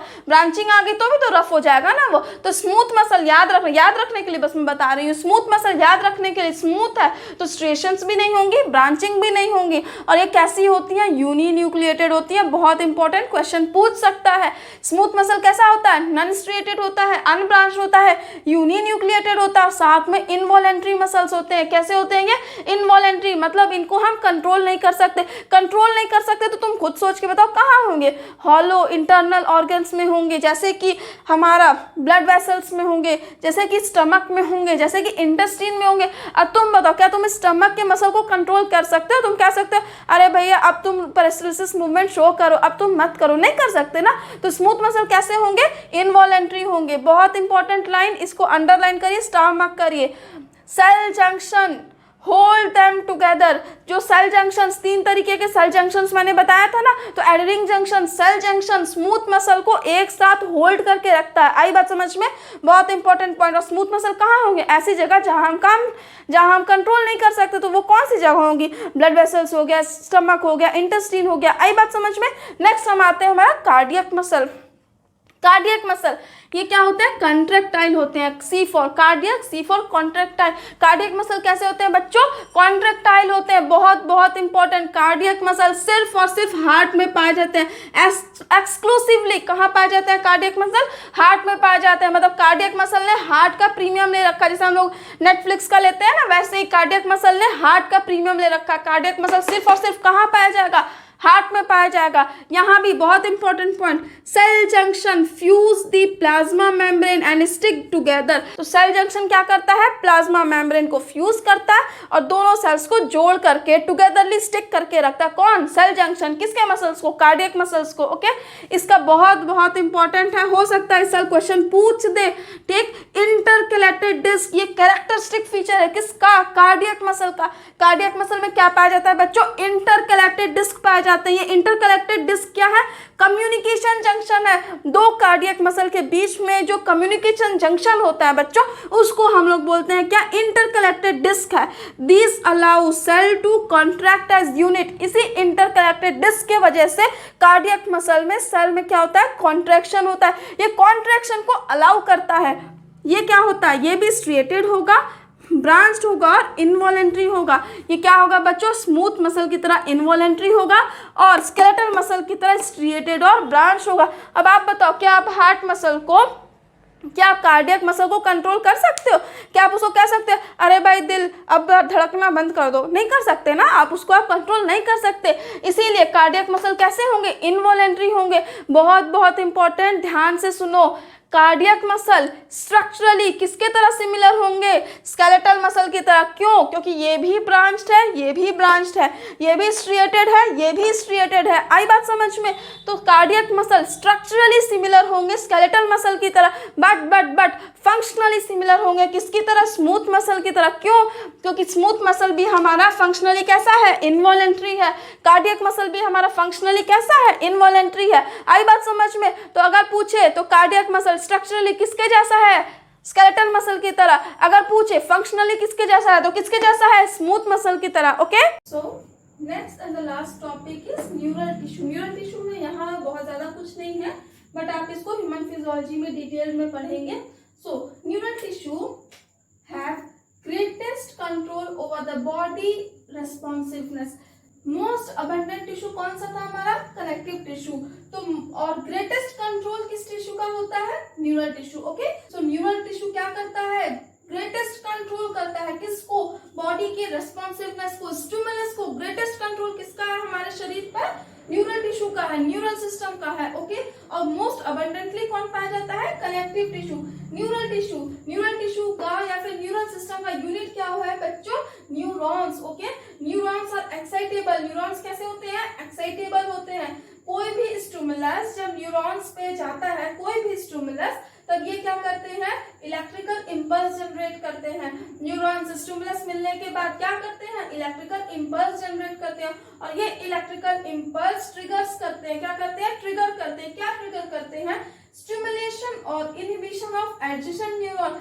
जैसे सपोज एक न्यूरॉन है ये, और इस एक न्यूरॉन में ये डेंड्राइट्स हैं, ये एक न्यूरॉन में यहाँ स्टिमुलस मिला, इलेक्ट्रिकल इंपल्स जनरेट हुआ। ये इलेक्ट्रिकल इंपल्स अब ट्रिगर कर देगा जो नेक्स्ट आपके न्यूरॉन्स होंगे ना, आइदर इनका स्टिमुलेशन कराएगा या फिर इनका इनहिबिशन कराएगा। ये एनसीईआरटी की लाइन है, लास्ट लाइन बहुत इंपॉर्टेंट है, याद रखना इसको। ये क्या कर सकता है, स्टिमुलेशन और इनहिबिशन दोनों को ट्रिगर कर सकता है। नेक्स्ट है हमारा neuroglia cell. Other than neuron, neural system में, न्यूरल टिश्यू में एक और सेल होता है जिनको हम बोलते हैं न्यूरोग्लियल सेल्स। ये न्यूरोग्लियल सेल्स का काम क्या है, प्रोटेक्ट एंड सपोर्ट न्यूरॉन्स। बहुत बहुत इंपॉर्टेंट है, अंडरलाइन कर लो, हो सकता है यहाँ से क्वेश्चन इस साल पूछ दे। तो न्यूरोग्लियल सेल्स का काम क्या है बच्चों, न्यूरॉन्स को प्रोटेक्ट करना और उनको सपोर्ट प्रोवाइड करना। Most important, half volume of neural tissue, पूरे न्यूरल टिश्यू का more than half, not half, more than half volume कौन कंस्टिट्यूट करता है, न्यूरोग्लियल सेल। आधा से ज्यादा हिस्सा न्यूरल टिश्यू का कौन कंस्टिट्यूट करता है, न्यूरल सिस्टम का कौन करता है, न्यूरोग्लियल सेल करता है। आई बात समझ में? और न्यूरोग्लियल सेल का काम क्या है, न्यूरॉन्स का सपोर्ट एंड प्रोटेक्शन। ओके, आपका टिश्यू सिस्टम पूरा कंप्लीट हो चुका है। नेक्स्ट हमारा बचता है कॉकरोच। अर्थवर्म और फ्रॉग आपके सिलेबस में नहीं है, अब हम कॉकरोच पढ़ेंगे और इस चैप्टर को खत्म करेंगे। So let's start our last topic, cockroach. अरे मैडम किसका नाम ले लिया, कॉकरोच से तो क्वेश्चन ही नहीं बनते हैं हमारे।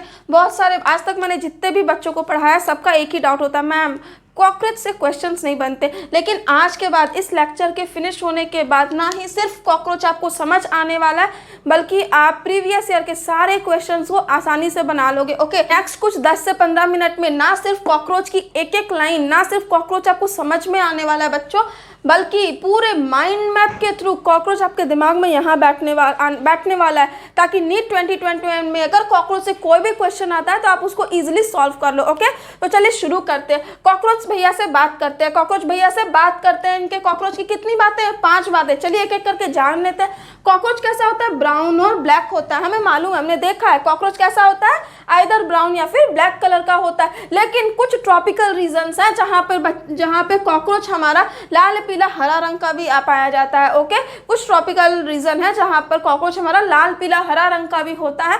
अदरवाइज मेजॉरिटी कॉकरोच हमारा ब्राउन और ब्लैक कलर का होता है। कॉकरोच क्या है? इंसेक्ट है ना, तो इसका क्लास क्या होगा बच्चा? इंसेक्टा होगा। इसका फाइलम क्या होता है? आर्थ्रोपोडा। आर्थ्रोपोडा मतलब ज्वाइंट अपेंडेजेस। कॉकरोच के ज्वाइंट अपेंडेजेस होते हैं ना, तो दैट्स वाई कॉकरोच का फाइलम है हमारा आर्थ्रोपोडा और इसका क्लास है बच्चा इंसेक्टा। ओके, नाउ साइज की बात करते हैं। साइज मेरे साथ याद करो फटाफट, एनसीईआरटी में मार्क करते चलो। मैं उम्मीद करती हूँ कि सब लोग एनसीईआरटी लेकर बैठा होगा। ओके, एक एक लाइन को अंडरलाइन करना है आपको। Size 1/4 inch to 3 inch. Okay, इसका साइज क्या है? 1/4 इंच टू 3 इंच। मेरे साथ बोलो फटाक से, 1/4 इंच और 3 इंच। ओके, सेंटीमीटर में पूछेगा तो क्या होगा बच्चा? 0.6 टू 7.6 सेंटीमीटर। कितना होगा? 0.6 टू 7.6 सेंटीमीटर। पांचवा और आखिरी बात क्या है? नॉक्टर्नल और ओमनिवोर्स होते हैं। कॉकरोच कैसे होते हैं? नॉक्टर्नल और ओमनिवोर्स। आपने देखा है कॉकरोच अक्सर हम जब सो जाते हैं रात में निकलते हैं, तो कॉकरोच कैसे होते हैं? नॉक्टर्नल होते हैं। साथ में ओमनिवोर्स, सब चलता है, नॉन वेज वेज सब चलता है इनका। नेक्स्ट हम आते हैं एनसीईआरटी की बहुत इंपॉर्टेंट लाइन है, इसको अंडरलाइन कर लीजिए, मार्क कर लीजिए। Cockroach have hard chitinous exoskeleton. Cockroach का जो एक्सोस्केलेटन होता है वो कैसा होता है? काइटिनियस होता है। बहुत इंपॉर्टेंट है, इसको मार्क करो। मे बी नीट 2021 में ये क्वेश्चन पूछ सकता है। ओके, और ये एक्सोस्केलेटन कैसा होता है? ब्राउन इन कलर होता है। कैसा होता है? ब्राउन कलर का होता है। और कॉकरोच का एक्सोस्केलेटन किससे बना होता है? काइटिन से बना होता है, काइटिनियस होता है। This exoskeleton have hard plates. In cockroach का जो एक्सोस्केलेटन होता है उसके पास कुछ हार्ड प्लेट्स होते हैं। इन हार्ड प्लेट्स को हम लोग क्या बोलते हैं? स्क्लेराइड्स बोलते हैं। क्या बोलते हैं? स्क्लेराइड्स। अब ये स्क्लेराइड्स फर्दर 2 तरीके के होते हैं। अगर स्क्लेराइड डॉर्सल पे है तो उनको हम लोग बोलेंगे टर्जाइड्स। अगर स्क्लेराइड्स वेंट्रल सरफेस पर है तो उनको हम लोग बोलेंगे स्टर्नाइड्स। क्या बोलेंगे? याद रखो, ह्यूमन बीइंग में क्या होता है? वेंट्रल में स्टर्नम होता है, ठीक उसी तरीके से स्टर्नम से स्टर्नाइड्स। तो कॉकरोच में भी वेंट्रल पार्ट में क्या होगा बच्चा? स्टर्नाइड्स होगा। डॉर्सल बोले तो टर्जाइड्स होगा। ओके, फटाफट से मेरे साथ रिवाइज करो। याद हुआ आपको यहाँ तक? कॉकरोच की हमने कितनी बातें देखी? टोटल 6 बातें देखी। क्या देखी?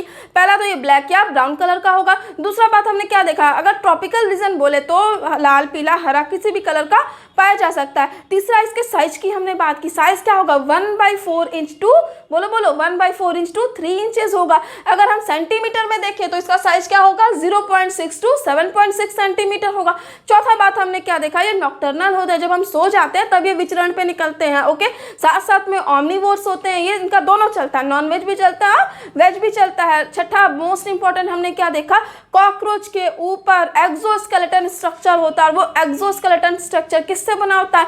काइटिन से होता है। कैसा होता है? Chitinous exoskeleton. और इस एक्सोस्केलेटन में क्या होता है बच्चा? स्क्लेराइड्स होते हैं, हार्ड प्लेट्स होते हैं, जिनको हम लोग क्या बोलते हैं? स्क्लेराइड्स। अब ये स्क्लेराइड्स भी 2 तरीके के होते हैं। अगर वेंट्रल साइड, वेंट्रल बोले तो स्टर्नाइड्स, डॉर्सल बोले तो टर्जाइड्स। नेक्स्ट हम आते हैं कॉकरोच के मॉर्फोलॉजी पर और एनाटॉमी पे। कॉकरोच को हमें क्या पढ़ना है? मॉर्फोलॉजी पढ़ना है और एनाटॉमी पढ़ना है। सबसे पहले हम पढ़ते हैं मॉर्फोलॉजी। इसका नाम है साइंटिफिक पेरिप्लेनेटा अमेरिकाना। कॉकरोच का नाम क्या है बच्चा? पेरिप्लेनेटा और अमेरिकाना। अब मिलीमीटर में इसकी साइज क्या होती है? 34 to 53 millimetre. Size is important है, मैं भी पूछ सकता, अभी तक पूछा तो नहीं है। ये बहुत इंपॉर्टेंट है, इसको याद रखो। कॉकरोच भी सेगमेंटेड होता है, जैसे हमारा अर्थवर्म सेगमेंटेड होता है ना, वैसे कॉकरोच भी कैसा होता है? सेगमेंटेड होता है। सेगमेंटेशन प्रेजेंट होती है कॉकरोच में, ठीक। अब ये सेगमेंटेशन 3 तरीके का होता है हमारा, head, thorax and abdomen. Okay, cockroach की जो मॉर्फोलॉजी है, कॉकरोच बेसिकली 3 पार्ट में डिवाइडेड है, हेड, थोरैक्स एंड एब्डोमेन। सबसे पहले हम आते हैं हेड पे। तो कॉकरोच का हेड कभी आपने देखा होगा, कैसा होता है? कॉकरोच की मुंडी ट्रायंगुलर होती है। कॉकरोच का हेड कैसा होता है?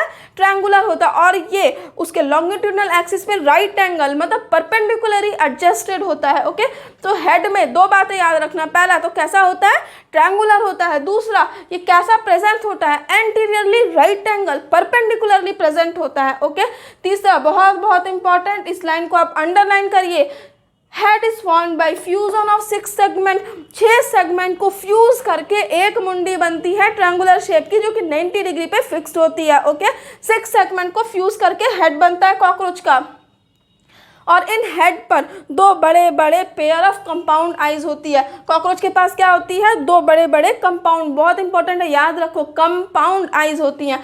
कॉकरोच के पास कैसी होती हैं, कंपाउंड आईज होती हैं, ऑब्वियसली बात है पेयर में होंगी। मेम्ब्रेनस सॉकेट बहुत बहुत इंपॉर्टेंट है, कॉकरोच के हेड सेगमेंट में क्या होता है, मेम्ब्रेनस सॉकेट होता है। इस मेम्ब्रेनस सॉकेट में क्या होता है बच्चा, a pair of thread like antenna. Membranes socket में बहुत इंपॉर्टेंट पूछ सकता है, एंटीना कहाँ होता है, तो हेड में जो मेम्ब्रेनस सॉकेट होती है, उस मेम्ब्रेनस सॉकेट में एक pair of thread like structure होता है, जिसको हम लोग बोलते हैं एंटीना, ऐसे निकले होते हैं। और इस एंटीना में बहुत बहुत इंपॉर्टेंट, मार्क कर लो, एंटीना में क्या होता है, सेंसरी रिसेप्टर्स होते हैं। एंटीना में क्या होता है, सेंसरी रिसेप्टर्स, ये एनवायरनमेंट को सेंस कर सकता है, किसके थ्रू, अपने इस एंटीना के थ्रू। ओके, नेक्स्ट हम लोग आते हैं anterior end of head. Head का जो एंटीरियर एंड होता है, उस एंटीरियर एंड पे क्या होगा बच्चा, beating and chewing type of mouth होगा। क्या होगा हेड पे, हमने एंटीना देखा, हमने आंखें देखी, अब हम एंटीरियरली माउथ पर आ गए। माउथ कहाँ प्रेजेंट है, एंटीरियरली, और ये माउथ कैसा होता है, बिटिंग एंड च्यूइंग टाइप। ये क्वेश्चन आ चुका और मे भी वापस से पूछ दे, बहुत इंपॉर्टेंट, याद रखो, कॉकरोच का माउथ कैसा होता है, बिटिंग एंड च्यूइंग टाइप का होता है। ओके, सो हम आते हैं माउथ। माउथ कहाँ प्रेजेंट है, एंटीरियरली प्रेजेंट है। ओके, हमारे हेड में एंटीरियरली माउथ प्रेजेंट होता है, और इस माउथ को में क्या क्या है, चलिए देखते हैं। अपर लिप, अपर लिप बोले तो लेब्रम बोल रहा है, अपर लिप बोले तो लेब्रम बोल रहा है। लोअर लिप की बात कर रहा है, मतलब लेबियम, लोअर मतलब लेबियम, अपर मतलब लेब्रम। ओके, और इस दोनों के बीच में क्या होते हैं, 2 pairs of, 1 pair of maxilla and 1 pair of mandible होता है। क्या होता है इनमें, मैक्सिला और मैंडिबल। सबसे ऊपर क्या था, लेब्रम, उसके बाद maxilla, mandible, and lower lip को हम लोग क्या बोलेंगे बच्चा, लेबिया बोलेंगे। जो अपर और लोअर लिप के बीच में जो कैविटी होती है, वहाँ टंग प्रेजेंट होता है। जैसे हमारे टंग प्रेजेंट है ना, वैसे इनके भी टंग प्रेजेंट होता है। उस टंग को हम लोग क्या बोलते हैं, हाइपोफेरिंक्स। बहुत इंपॉर्टेंट, मार्क कर लो, कॉकरोच के टंग को क्या बोलते हैं, हाइपोफेरिंक्स बोलते हैं। कॉकरोच के टंग को क्या बोलते हैं, हाइपोफेरिंक्स बोलते हैं। हेड हो गया, चलिए अब हम आते हैं थोरैक्स पर। कहाँ आते हैं, थोरैक्स। थोरैक्स जो है फर्दर ये 3 पार्ट में डिवाइडेड होता है, प्रोथोरैक्स, मेटाथोरैक्स, मिजोथोरैक्स। बोलो मेरे साथ, थोरैक्स फर्दर 3 तरीके का होता है। कौन कौन सा, प्रोथोरैक्स, मिजोथोरैक्स एंड मेटाथोरैक्स। ओके, हम आते हैं प्रोथोरैक्स। प्रोथोरैक्स कुछ नहीं, प्रोथोरैक्स ये नेक है, कॉकरोच के नेक को हम लोग क्या बोलते हैं, प्रोथोरैक्स। प्रोथोरैक्स के एक्सटेंशन ही क्या बनाता है, नेक बनाता है। और कॉकरोच का जो नेक होता है ना बच्चा, वो हाईली मूवेबल होता है। ये क्या होता है, हाईली मूवेबल होता है। कॉकरोच अपने हेड को पूरे डायरेक्शन में गोल गोल गोल गोल घुमा सकता है। क्यों, क्योंकि इसका जो नेक होता है, प्रोथोरैक्स होता है, वो बहुत ज़्यादा फ्लेक्सिबल होता है। नेक्स्ट हम आते हैं मिजोथोरैक्स। मिजोथोरैक्स एंड मेटाथोरैक्स। मिजोथोरैक्स और मेटाथोरैक्स में कुछ नहीं, विंग्स की बात किया गया। मिजोथोरैक्स, मिजो पहले आता है, तो first pair of wings, first pair of wings जिसको हम लोग बोलते हैं 4 विंग्स, वो कहाँ होगा, मिजोथोरैक्स में। मिजोथोरैक्स में क्या होगा, first pair of wings, that is 4 wings present होगा मिजोथोरैक्स में। और ये जो फर्स्ट पेयर ऑफ विंग्स होता है, इसको हम लोग बोलते हैं बच्चा टैगमिना। क्या बोलते हैं, टैगमिना। बहुत बहुत इंपॉर्टेंट है, क्या बोलते हैं, टैगमिना बोलते हैं फर्स्ट पेयर ऑफ 4 विंग्स को। और ये कहाँ प्रेजेंट होता है, हमारा मिजोथोरैक्स में प्रेजेंट होता है। और ये जो टैगमिना है वो ओपेक एंड डार्क होता है। जो कॉकरोच का जो पहला 4 विंग होता है बच्चा, वो डार्क होता है और ओपेक होता है। और यही 4 विंग जो बाद वाला जो सेकंड पेयर ऑफ विंग्स है, उसको कवर करके रखता है। कब, रेस्टिंग स्टेज में, जब कॉकरोच हमारा बैठा हुआ होता है, तब आप उसके ट्रांसपेरेंट विंग्स जो कि सेकंड पेयर ऑफ विंग्स है, उसको आप नहीं देख सकते।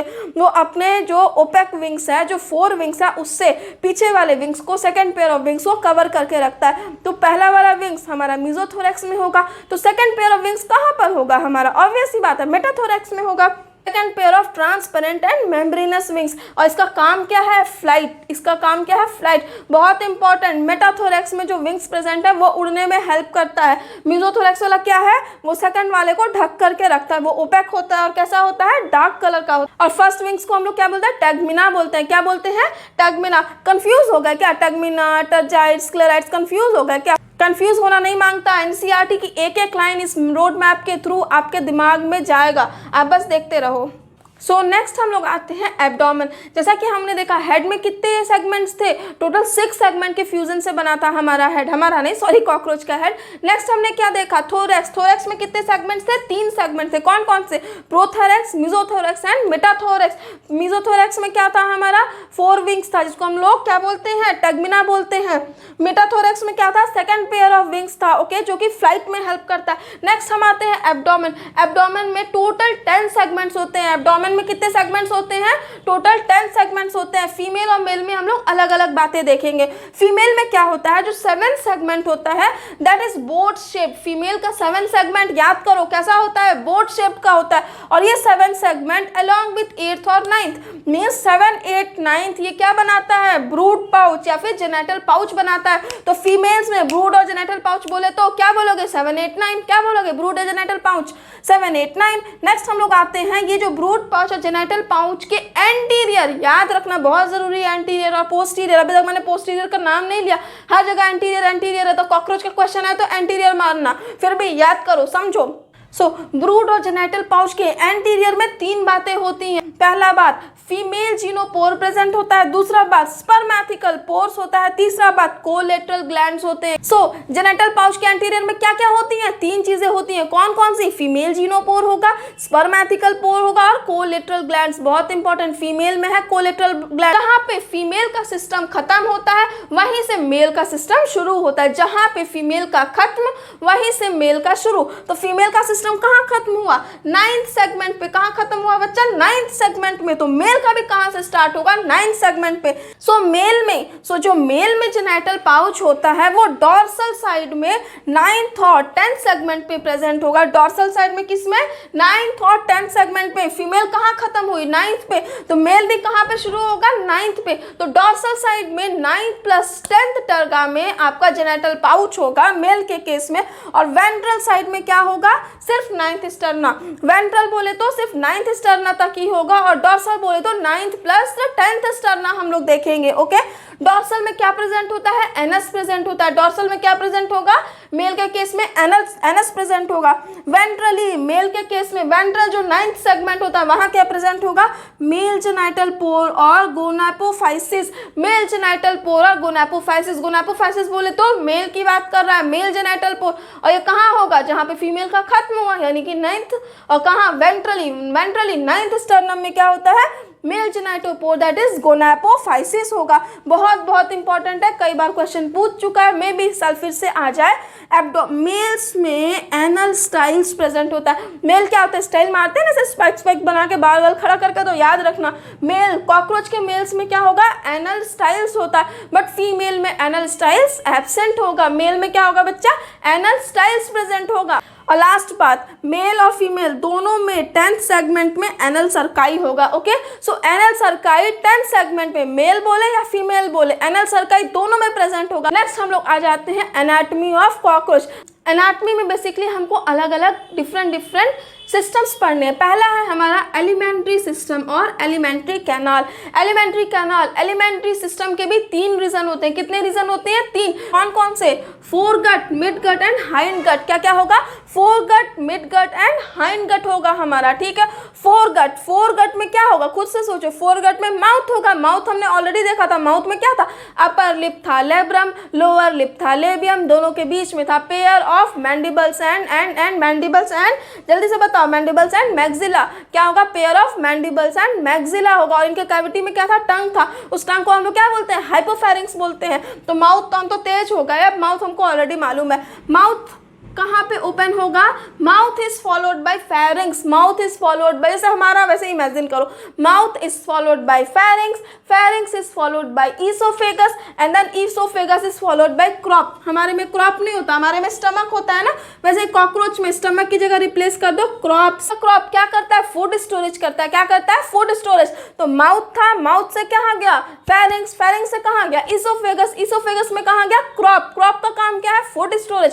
Then this crop is followed by gizzard, crop is followed by gizzard, बहुत बहुत इंपॉर्टेंट है, मार्क कर लो, क्वेश्चन पूछ सकता है। गिजार्ड को हम लोग क्या बोलते हैं? प्रोवेंट्रिकुलस बोलते हैं। गिजार्ड को क्या बोलते हैं? प्रोवेंट्रिकुलस। बोलो एक दो बार और, गिजार्ड को क्या बोलते हैं? प्रोवेंट्रिकुलस। क्या बोलते हैं?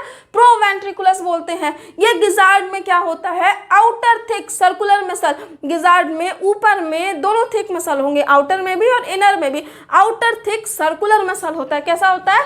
आउटर थिक सर्कुलर मसल होता है। और इन साइड में क्या होता है? इनर थिक क्यूटिकल होता है। इनर साइड में क्या होता है? Inner thick cuticle. Outer side में क्या होगा? Outer thick muscle, okay, circular muscle. अब ये जो इनर और आउटर थिक मसल और क्यूटिकल है, ये मिलकर बनाते हैं 6 थिक प्लेट, 6 काइटिनियस प्लेट्स बनाते हैं। क्या बनाते हैं? 6 काइटिनियस प्लेट्स। बहुत इंपॉर्टेंट है, अंडरलाइन करो, एनसीईआरटी की लाइन है। These 6 chitinous plate is known as teeth. तो कॉकरोच में कितने दांत होते हैं हमें पता चल गया, कॉकरोच में टोटल 6 दांत होते हैं, 6 काइटिनियस प्लेट्स होते हैं, जिनको हम लोग टिथ बोलते हैं। अब टिथ है, क्या काम करेगा? दांतों का काम क्या होता है? ग्राइंडिंग का काम होता है। तो ये जो 6 काइटिनियस प्लेट्स हैं, टिथ हैं कॉकरोच के, इसका काम क्या है? ग्राइंडिंग। और ये कहाँ प्रेजेंट थे? प्रोवेंट्रिकुलस। नेक्स्ट हम लोग आते हैं फोरगट और मिडगट के जंक्शन पे। कहाँ पे? फोरगट और मिडगट के जंक्शन पे। फोरगट और मिडगट के जंक्शन पे फिर से एक खास बात होती है, क्या होती है? Ring of 6 to 8 blind tubules, okay. Foregut और मिडगट के जंक्शन पे 6 से 8, याद रखना नंबर, 6 से 8 ब्लाइंड टिब्यूल्स होते हैं। कैसे होते हैं? Blind tubules. इनको हम लोग क्या बोलते हैं? हिपैटिक या फिर गैस्ट्रिक सीका। क्या बोलते हैं हम लोग इनको? हिपैटिक या फिर गैस्ट्रिक सीका। और इन ब्लाइंड टिब्यूल्स, हेपैटिक और गैस्ट्रिक सीका का काम क्या होता है? हिपैटिक हमारा क्या करता है? हिपैटिक और गैस्ट्रिक जूस निकालता है ना हमारा, क्या करता है? डाइजेस्टिव जूस निकालता है। अब खाना तो आ गया, डाइजेस्ट करने के लिए जूस तो चाहिए, तो कौन सिक्रीट करेगा? हिपैटिक और गैस्ट्रिक सीका। कितने होते हैं? 6 से 8। कहाँ प्रेजेंट होते हैं? मेरे साथ याद करो, फोरगट और मिडगट के जंक्शन पे। याद हुआ? नेक्स्ट हम लोग आते हैं मिडगट और हाइंडगट की बात। फोरगट उड़ गया, मिडगट उड़ गया, अब हम मिडगट और हाइंडगट के एंड की बात करते हैं। तो मिडगट और हाइंडगट का जो एंड होता है, वहां पर फिर से रिंग लाइक स्ट्रक्चर्स आ जाते हैं। वहां कितने थे? 6 से 8 थे। यहाँ कितने रिंग लाइक स्ट्रक्चर्स होंगे?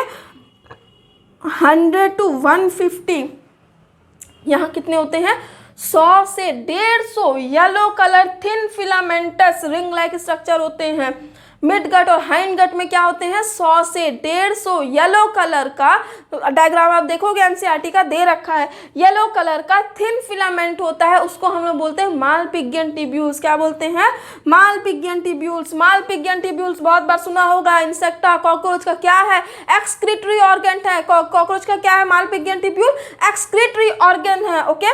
ये एक्सक्रीटरी प्रोडक्ट को रिमूव करता है। कहाँ से? ब्लड से लेगा ना, ब्लड में जितने भी एक्सक्रीटरी प्रोडक्ट्स हैं उन सबको मालपिगियन टिब्यूल लेगा और एक्सक्रीट कर देगा। अब ये कॉकरोच के ब्लड का खास नाम है, क्या नाम है? हीमोलिम्फ।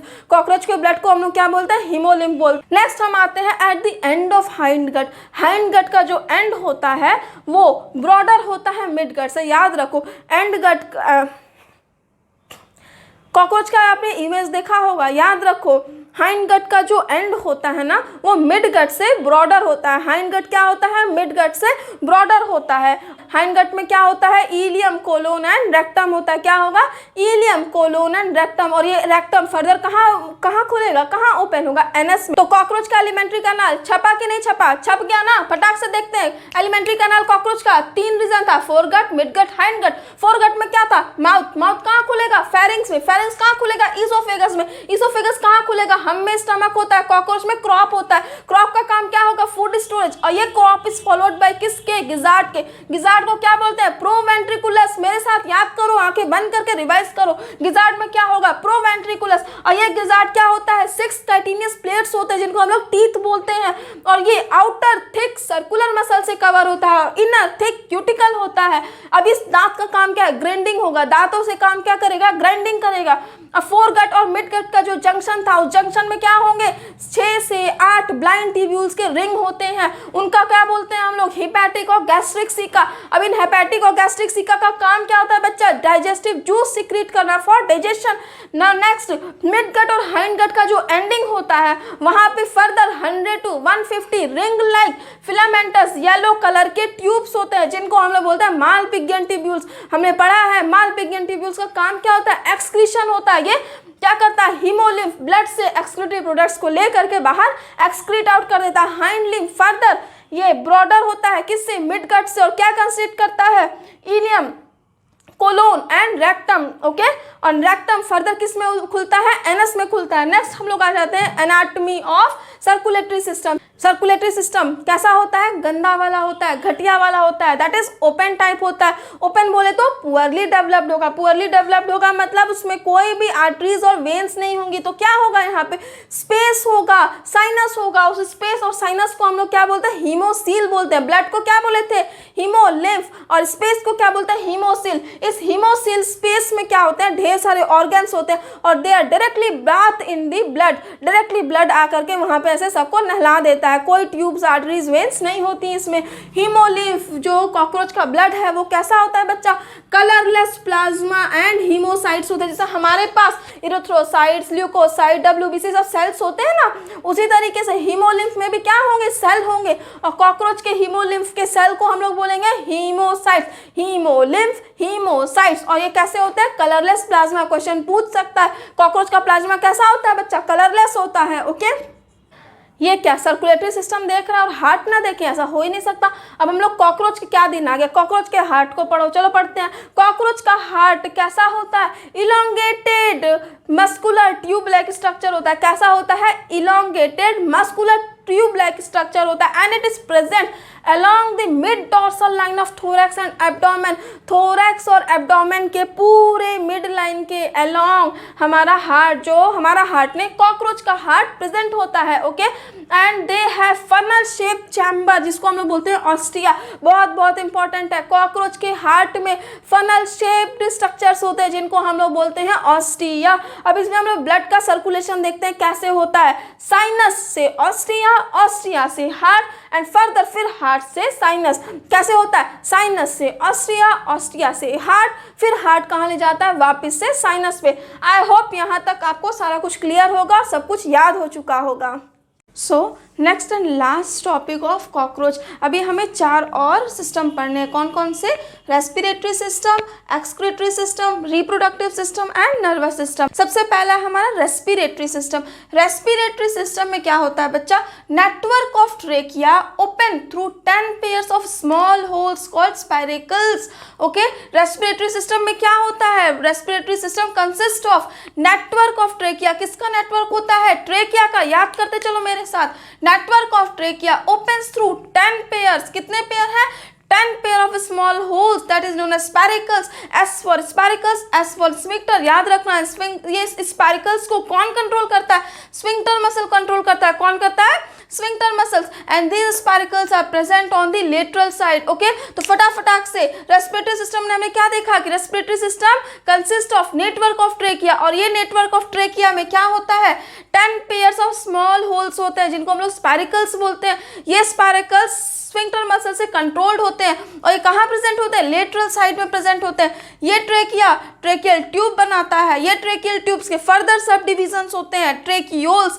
और ये ट्रेकियोल्स का काम क्या है, they carry oxygen through the process of diffusion. Trachea, tracheal tubes, tracheoles, then oxygen transport, that is through diffusion. Next हम लोग आते हैं एक्सक्रीटरी सिस्टम पे, ओके। सो कॉकरोच का एक्सक्रीटरी ऑर्गन क्या है, मालपिगियन ट्यूब्यूल्स। इस मालपिगियन ट्यूब्यूल्स के बारे में हमने डिटेल्ड में देखा है मॉर्फोलॉजी में, and these Malpighian tubules are covered by glandular and ciliated cells. बहुत इंपॉर्टेंट है, मालपिगियन ट्यूब्यूल्स पूरी तरीके से, हर एक मालपिगियन ट्यूब्यूल्स किससे कवर्ड होता है, ग्लैंडुलर एंड सीलिएटेड सेल्स से। कॉकरोच नाइट्रोजनस सब्सटेंसेस को कन्वर्ट कर देता है यूरिक एसिड में। कॉकरोच क्या करता है, नाइट्रोजनस सब्सटेंसेस को किस में कन्वर्ट कर देता है, यूरिक एसिड में। तो कॉकरोच का एक्सक्रीटरी मटेरियल क्या है, यूरिक एसिड। इसीलिए हम लोग इसको क्या बोलते हैं बच्चा, यूरिकोटैलिक बोलते हैं। क्या बोलते हैं, यूरिकोटैलिक। बहुत बहुत इंपॉर्टेंट है, एनसीईआरटी में गिवन है, इसको आप अंडरलाइन करो, याद कर लो।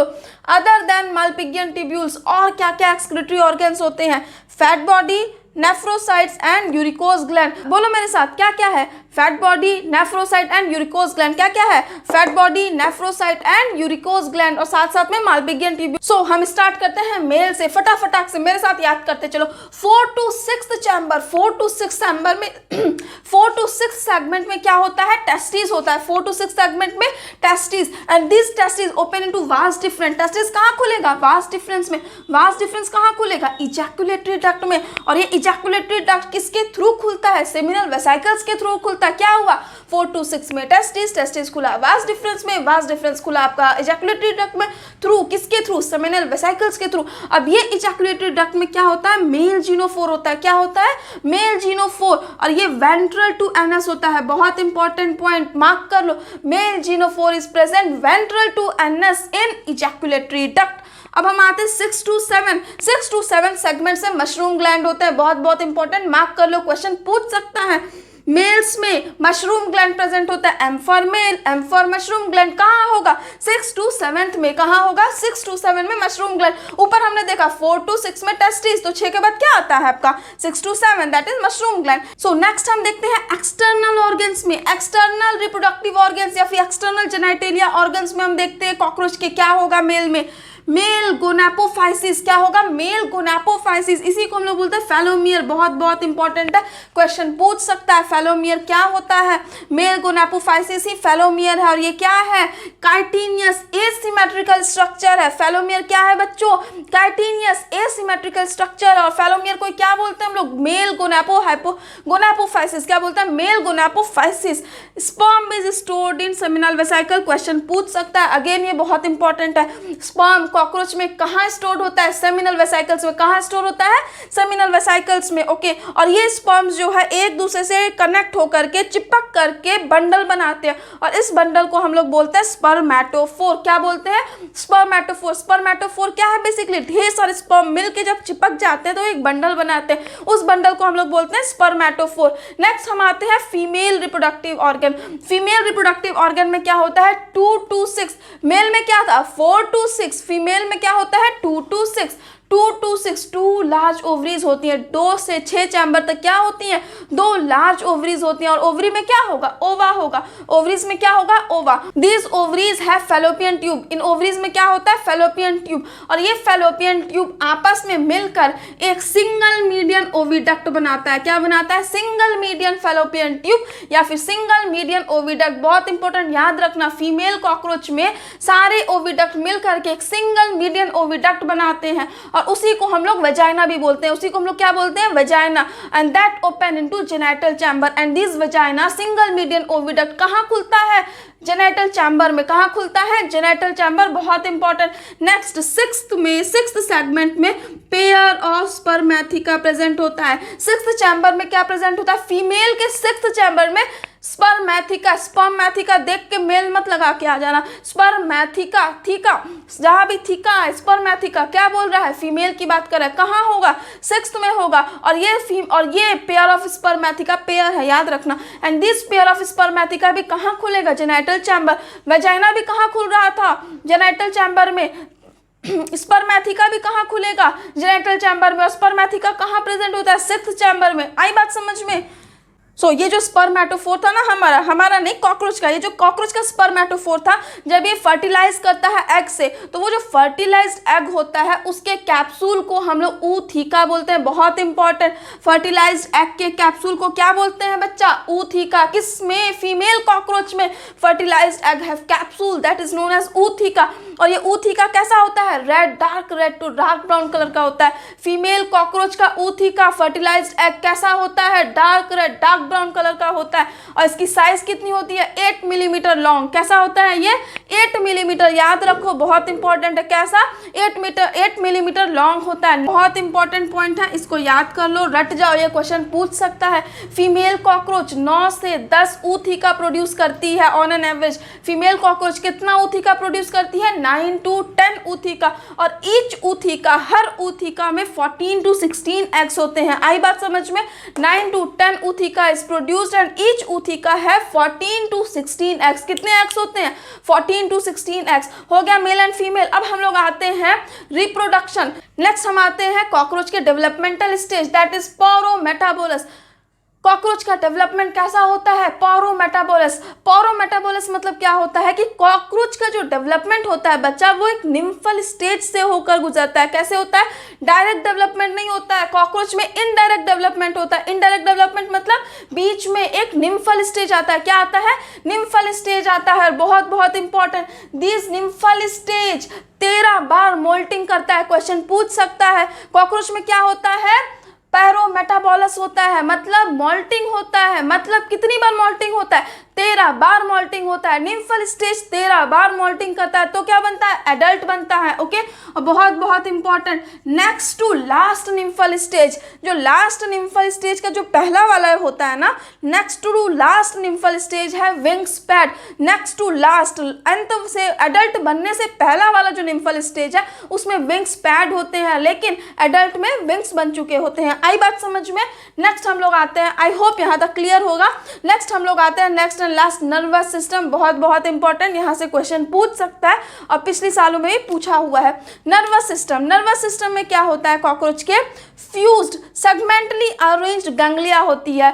कॉकरोच के नर्वस सिस्टम में फ्यूज्ड, याद रखना बहुत इंपॉर्टेंट है, फ्यूज्ड है, fused segmental arranged ganglia, fused segmentally arranged ganglia होती है। 3 गैंग्लिया थोरैक्स में होती है और 6 गैंग्लिया एब्डोमेन, एब्डोमेन बड़ा है ना तो 3 थोरैक्स में है और 6 आपका एब्डोमेन है।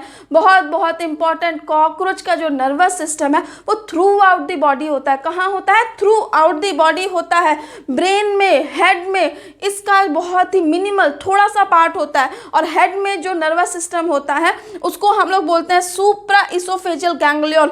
हेड में जो गैंग्लियंस होते हैं उनका नाम है सुप्रा इसोफेजियल गैंग्लियन, और ये स्टिमुलस देता है किसको, एंटीना और आई को। कॉकरोच का मैक्सिमम नर्वस सिस्टम वेंट्रल बेली साइड में होता है। इसी कारण से जब कॉकरोच का हेड को अगर काट दे कोई, उसकी मुंडी को कोई अलग कर देता है तो ये खतरनाक प्राणी 1 हफ्ते तक जिंदा रह सकता है। सोचो जरा, इमेजिन करो, बिना सिर के कॉकरोच आपके घर में घूम रहा है, सोच के डर लगता है। ओके, तो अगर कॉकरोच की मुंडी को काट दिया जाए तो वो अगले 1 हफ्ते तक जिंदा रह सकता है। क्यों, क्योंकि कॉकरोच का मैक्सिमम नर्वस सिस्टम कहाँ पर प्रेजेंट होता है, वेंट्रल बेली में, उसके पेट में, उसके बेली साइड में, वेंट्रल साइड में प्रेजेंट होता है उसका मैक्सिमम नर्वस सिस्टम। हेड में जो नर्वस सिस्टम है उसका क्या नाम है, सुप्रा इसोफेजियल गैंग्लियन, और ये किसको स्टिमुलस प्रोवाइड करता है, एंटीना और आई। एंटीना और आई के अलावा भी यहाँ पे और भी सेंसरी ऑर्गन्स है, जैसे कि देख लेते हैं, maxillary palp, labial palp and anal cerci. Antenna, eye, maxillary palp, antenna, eye, maxillary palp, labial palp and anal cerci, total 5 है। इनके पास भी कितने सेंसरी ऑर्गन्स है, 5 और भी हैं, एनसीईआरटी में आपके 5 दे रखा है। Antenna, eye, maxillary palp, labial palp and anal cerci. Last and most important, आंखों के बारे में देखते हैं। ऑलरेडी हम पीछे पढ़ चुके हैं कि कॉकरोच की आंखें कैसी होती हैं, कंपाउंड आई होती है। कॉकरोच की आईज कंपाउंड आईज होती है और वो डॉर्सल सरफेस ऑफ हेड पर सिचुएटेड था। मॉर्फोलॉजी में हमने देखा था आई में 2000 हेक्सागोनल ओमैटिडियम्स होते हैं। कॉकरोच की आंखों में 2000 हेक्सागोनल ओमैटिड्स होते हैं। कितने होते हैं, 2000 हेक्सागोनल ओमैटिड्स होते हैं। ओके, और इसके विजन को हम लोग मोज़ैक विजन बोलते हैं। कॉकरोच में कैसा विजन होता है, मोज़ैक विजन। मोज़ैक विजन मतलब क्या, इस 2000 हेक्सागोनल ओमैटिडियम के वजह से कॉकरोच किसी भी ऑब्जेक्ट का सेवरल इमेज फॉर्म करता है। कॉकरोच किसी भी ऑब्जेक्ट का ढेर सारा इमेज फॉर्म करता है। किसके वजह से, ये 2000 हेक्सागोनल ओमैटिड्स की वजह से। इसी वजह से इस तरीके का विजन को हम लोग बोलते हैं मोज़ैक विजन, और ये बेसिकली नाइट लाइट में एक्टिव होता है, इसीलिए हम लोग इनको क्या बोलते हैं, नॉक्टर्नल विजन। इसीलिए पहले हमने देखा था कॉकरोच कैसा है, नॉक्टर्नल और ऑमनीवोरस है। ओके, और मोज़ैक विजन बहुत इंपॉर्टेंट, मार्क कर लो, क्वेश्चन आ सकता है। More sensitivity but less resolution. Mosaic vision बोले तो more sensitivity but less resolution. Mosaic vision बोले तो सेंसिटिविटी बहुत ज़्यादा बट रिजोल्यूशन बहुत कम। आई होप कॉकरोच आपको अच्छे से याद हो गया होगा। इसकी एक लाइन, एनसीईआरटी की एक लाइन आपको क्लियर होगी, आपको सब कुछ आपके दिमाग में बैठ चुका होगा। अब आपको क्या करना है, यहाँ से आपकी जिम्मेदारी शुरू होती है। फटाफट से वीडियो को बंद करिए, एनसीईआरटी खोलिए, उसकी एक लाइन को पढ़िए and then after that previous year के क्वेश्चंस को निकालिए और उसको सॉल्व कर डालिए। जो आप कर पाए अच्छी बात, अगर आप नहीं कर पाए तो और अच्छी बात। उन क्वेश्चंस को आप बुक में कहीं पे साइड में लिखिए और उनको बार बार रिवाइज करना। तब तक रिवाइज करना है जब तक वो आपको 101% याद ना हो जाए। एग्जाम में हम चांस नहीं ले सकते, ये आपका 2 महीना का टाइम है रिवीजन का। रिवाइज करते रहिए, पढ़ते रहिए, एनसीईआरटी पढ़िए, प्रीवियस ईयर क्वेश्चन करिए, रिवाइज करिए, एनसीईआरटी पढ़िए, प्रीवियस ईयर क्वेश्चन करिए, रिवाइज करिए। Thank you.